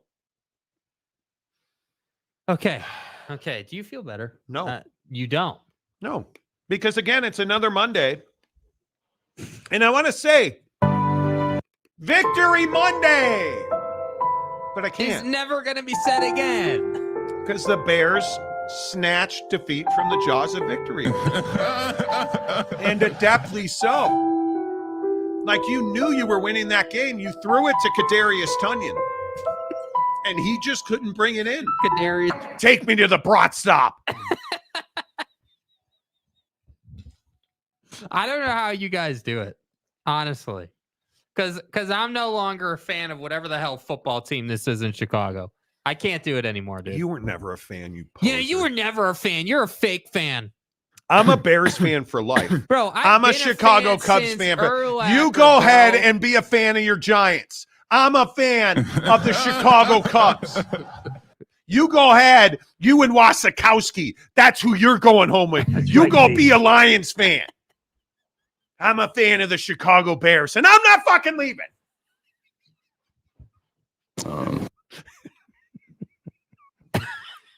Okay. The Wolf of Wall Street, presented by the Advocates. Oh, my God, dude. Holy crap. I've been a rich man and I have been a poor man. Oh, Rich every fucking time. every time. Every time. What are the people saying? Nobody cares. Okay. And then there's Lamar Jackson. Well, I mean, if we just couldn't get kicked in the nuts enough. Lamar can't throw a football, Jackson. Now I have to do a mea culpa on Lamar Jackson and apologize. Because Lamar Jackson's turned himself into a pocket passer, and I think it's spectacular. He has done exactly what I told you he needed to do. Yeah. Stand in the pocket, deliver the football, and goddamn has he not done that. You've been saying that for 2 years or so. You know, hey, this guy just needs to learn how to do that, and they're going to be tough. Those who can't do, teach. Yeah. I can't do it. So I teach guys like Kadarius Toney to retire from the NFL before he gets run out on a rail. Kadarius, David Tyree, Toney. Okay, so let me ask you a couple other things real quick. Yeah. Did you guys see Russell Wilson just get scorched by Sean Payton? Now, Sean, I understand that you're flipping blind, because how do you not challenge those 2 touchdowns at the goal line? I think one was in for sure. And then when you don't convert, you go and chew Russ's ass out in front of everybody and Sierra. And now all of a sudden, people are like, are you going to cut Russ? Well, yeah. Yeah. Duh. We got 3 more weeks. And as you can see, I'm going through some shit right now. For 3 more weeks, we're going through some stuff. Damn. My God. My God. OG Gary, my Saints can't even lose properly. Well, and he just wants to keep telling us something we've already reported on the show. Bro, this is like the 5th time that he's put this in. I know Dante Moore has told people he's going to Oregon. Hour number 1 of the program. Holy crap, dude. This is the kind of program I want to be doing all the time, dude. Please. Hey, guys. Guys. There's breaking news. Did you guys hear that the Pac-2 won their lawsuit? The Pac-2 have control of the Pac-12. Oh. Wow. You know, it is what it is. It is what it is. You guys. Guys. I got to give you credit, dude. That's one of the best Bears rants you've rolled out lately. That was really well done. Kadarius Toney? Yeah, dude. What about Kadarius Toney, though, you guys? Jesus. How many times are we going to go through this with Buddy? Like, it's amazing. It is amazing to me that Kadarius Toney. Kadarius can't catch a cold or line up on side Toney. Kadarius. Okay. So Kadarius Toney is running through the middle of the field. Right. And Patty Ice made the mistake of hitting him in the hands. And he dropped a shirt. And here's my question. If you're Patrick Mahomes and you're done gawking at no, because boss is probably still here. Stay hard. I'm not playing your game, Swelsey. When you're done being jealous of Travis Kelce, right? Why are you throwing the ball to Kadarius Toney? What's up, big bro? Right? Like, why? Can't you just go to him and say, listen, you suck, and I can't throw you the ball anymore? What? I guess because you don't have other options. You don't. You need KT to catch a football. But here's the other question that I have. Because I want validation, and vengeance will be mine. Why do we write off oh, well, it's not Patty Mahomes' fault because he hit him in the hands and the receiver didn't catch it, but it got intercepted. That's not on Patrick Mahomes. He's a good Christian boy. You know what the difference is, dude? Yeah, he's got Andy Reid as his head coach. He's won a damn Super Bowl. Oh, Super Bowl, Schmooper Bowl. You know, just that little thing that we're all out here playing for. But Dak Prescott, you know, he hits Michael Gallup in the freaking hands last year, intercepted. Dak sucks, can't be a quarterback. I personally would like an apology. Why don't you send him to the Vegas Raiders? We deserve better in Dallas. We'll do it. Patrick, it's okay. It's okay. Kadarius Toney sucks. We understand. Andy Reid has let you down because you don't have the weapons you need. But then Dak Prescott's incompetent and can't throw a football. Pricks. Seems straightforward to me. It's not. Daniel Dixon, a volcano erupting so must be getting hot in here. It's getting hot in here. Big Daddy Magic, Joshua Allen is winning the Super Bowl. Bro, what are you talking about, man? Said nobody ever. Okay, can we just understand? And listen, I'm here for the Cowboy hate today. I deserve it. Frankly, I've earned it. Rectally speaking, I can handle it, right? Yeah. Josh Allen was 7 of 15 for 94 yards yesterday. Shut your mouth. Well, Monty came away with the victory, though. Monty, listen, I know I didn't get Pat McAfee to give you a shout out, but you got to say nice things about Josh Allen. Well, stay hard. No, I don't. No, I don't. Because he was 7 of 15, 94 yards and a touchdown. I'll say nice things about James Cook because he ran all over the star. Yet, who got the game ball in the locker room? Josh Allen. Nice job, Sean. Nice job, dude. Nice job. Listen, when Sean McDermott gets fired after the season, don't say I didn't tell you so. That guy's definitely a dude. Because I am going to say, hey, well, I know Josh Allen's winning a Super Bowl. Probably never, but won't be this year. I want better fucking execution. Now, if you'd have gotten me a shout out with Pat McAfee, maybe they'd win the Super Bowl. But karma's not on your side right now. Get out of my way, dude. Yeah, you know. And then I got Kadarius Toney, and I could have not. It would have been caught, but you didn't get me Pat Mack, so Kadarius Toney and me. Seems simple math, right? A plus B equals the Bears are terrible, right? Bailey Dietrich, Monty, roll tide roll. Hey man, RTR. RTR. That's right. Daniel Dixon, cowgirls are better on the field than the football players. Okay. I'm a married man. I only have eyes for one, and I've been told they have some serious bounce, so you know. So now you're single again? It's your birthday. Why would you disrespect your girlfriend like that? I didn't. I'm telling you what my sources tell me. I didn't look. I was just my told. sources. You know these two eyeballs in my face? What? Let's wind the clocks back a year. Yeah, when you were single and you wouldn't mingle. Tanner Plummer. Josh Allen said after the game that he felt like the kid who did nothing on a school project but got an A anyway. Josh Allen needs to have a system built that plays to his strengths. Kind of like Brock Purdy. Brocktober, please. MV Purdy. Seems pretty straightforward to me. Eric Wasikowski, you could switch to Honolulu Blue. I believe Jake already has. I believe he already has. You know. Is that supposed to be a Lions reference? Ho ho! No, his Lions reference is happy birthday. Forewarning, your first year being 30 will fly by like crazy. Lions clinch the playoffs tonight. Okay. Whoever came up with that shit need to be fired. Dude, if you're going to say happy birthday, can you keep your trash team out of it, dude? Like, just for 2 seconds. And I'm a Jared Gaff guy, right? Like, I'm kind of a low-key supporter of Gaff. But let's separate the two, okay?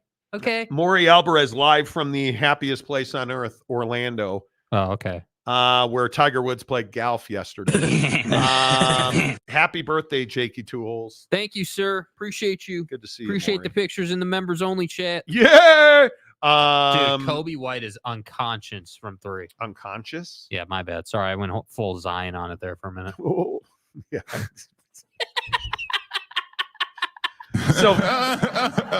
So Fat Ass is doing a press conference, right? I mean, Zion Williamson is doing a press conference, and I can't remember what word was it he couldn't say. The word he spoke was lackadaisical. That is the word, lackadaisical. But he tried and he couldn't say it. Laximataisical or something stupid. It was amazing. And the look on his face after he said it just was the whole thing. Well, let's hope nobody noticed. It's your birthday today. You're 30. Yeah. I don't want to know what that was a picture Fat of. Jesus sending me a picture of a dude in a mankini that says Happy B-Day. Wow. Thank you, sir. It is your 30th birthday. Yeah. Yep. Is life going to change much for you? I don't think in the near term. I mean, we got a showroom to do here. Got to stay on the train, dude. Okay. So what is exciting and about, like, are you not excited about being 30 or? I don't know how I feel about it yet. Honestly, time, the last couple of years have flown by. Like, it does feel strange to be 30 now. Like, it's odd. Fuck off. I'm 50. About to be. Oh, man. Can you believe it? Can you believe it, you old fuck? I mean, I'm 30. Like, this is unbelievable. You're 50. 50. I can't even imagine 50. That's so far away from what I am now. 30. Damn. I'm now closer to 50 than I am to 0. That's rough, when bro. you were 30, you actually weren't fat like you are now, too. Like, I With all due respect. Am I going to blow up like the helium balloon you are? I hope not. Bro, DNA aside, maybe mix in a salad, bro. Fat. Damn. Your 30s are the best time of your life. You think? Oh yeah. I mean, you mature, you grow up, you become what you're going to become. Right. But I'm excited. It just feels odd to be saying, yeah, hey guys, I'm 30 now. Like, it feels like the 20s just like zip by. They did. They do. Yeah. And now it's time to get down to making bread. Yeah. These are your money-making years. Yeah. Honest to God. Capazzo, what it would be like to be 30 again. I'm with you, Monty, in the 50s category. Yeah. Okay, that's enough. Stop, please. Age is such a state of mind. Mm-hmm. Like it truly is. Walking 4.5 miles worth of golf yesterday. What made you guys do that anyway? They didn't have rider carts available. They wouldn't send them out. You could only walk. So I walked, but age is such a number. Lamont Tucker says, happy birthday, Jake Connor Stallions, and boys got some sign stealing equipment for you. Damn right. Damn right, dude. Sign stealer guy. Cougar Tracks at 30 years old. It should be the Monty and Jake program. No, it shouldn't. No, it just doesn't roll the same, Like the Monty and Jake program doesn't sound good. It's the Monty Show. No. Are the 30s the new 20s? In this economy? Yeah, you're damn right they are, dude. Fat Jesus, your 30s are balls deep. Bro, you're on one tonight, dude. Okay. Sir Bob Loblaws, 30, it's over for you. Yeah. Facts. Yeah. Remember you're old. What did that guy say? You're old. You're an old Mormon. You're going to die soon. Yeah. Yeah. Jeff Woodworth, save as much money as you can, 2 holes, especially before marriage and kids. Truth. Yeah. Joseph Harper says, I'm ready to turn 30 for the second time in 18 months. That's there what you I'm go. talking about. See what I mean? I turned 30 like 20 years ago again. There you go. I think it is a really special age. I'm being totally serious. Mm-hmm. I think it's a really special age. I think it's one of those ages where you have to decide what you're going to be in life. Mm-hmm. Are you going to be somebody that, does something special and unique and you're going to take off, or are you going to be a 20-year man and build white picket fences the rest of your life? Mm-hmm. I think 30 is the accelerator pedal. Right. And it has to be. And I think you learn a lot more about life than you know now. Mm-hmm. Because you either grow up or you miss a lot of opportunities. You just learn how to appreciate things. Like, it took me a lot longer.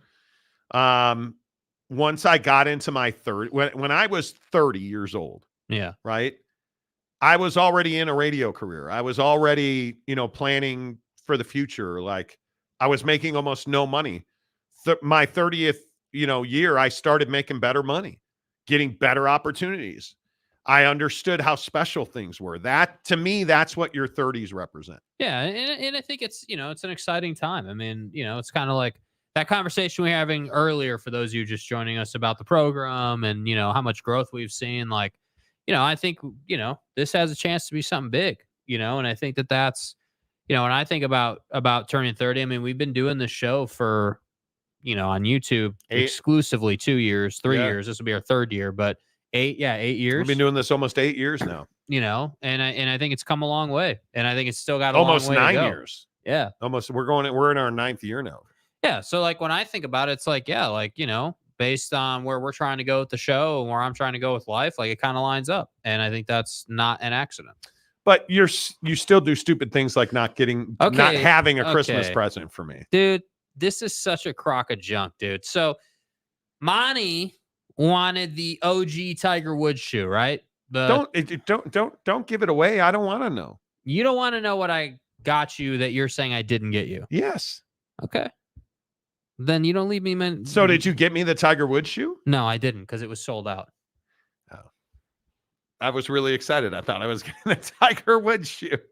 No, unfortunately, it was not available to me to get. Well, yeah, I know. And that's why you don't have any. But I do have a backup plan. Mm-hmm. And it is coming, just not fast enough. Yeah. So I won't have a Christmas gift. It's fine. I don't have feelings. I can check on its status. Just I can check. Well, one, if you figure out a way to get it before Christmas, then I won't be able to hold it over your head. Right. Right. Let's see. So you're saying you didn't order it in time? No, I did. Well, no, I did order it in time. You're going to draw me a picture or what? No, I'll screw drawing. I can't draw a stick pencils figure anymore, dude. What? Well, I'm not Picasso. I'll send you a gift. Jesus. No, I'll screenshot and send it to you. No, I don't want a screenshot. I don't want to know. Okay, well then you don't need to know. I don't want to know. I don't know what you want. Like, what am I supposed to do? Well, what am I supposed to do here? Take the abuse. I guess. Take the abuse. Yeah. Okay. Yeah, it'll be interesting to see exactly how it plays out for you. Yeah. I am curious to know exactly what it is you did. Yeah. Because you got your Scotty Cameron. Mm-hmm. I got Jake New Jordan golf cleats. Like, we're taking him to Vegas. Seahawks are now expected to start Drew Lock. Yeah, you should listen to the show. Anyway. Right, but that wasn't like official. Okay. I'm just saying it's official now. But you got a lot of stuff, man. You did, and I appreciate you, dude. I appreciate you. It's been a great birthday. I will cry myself to sleep on Christmas night. I cannot wait. So real quick before we get off this program here. So how well do you think you're going to play at these courses? Because we're playing all these nice courses coming up, right? Like we're playing the Wynn and Pelican Hill and all these great places. Is there a certain pressure because we've been going to the range so much to play well? Not really. I don't think so.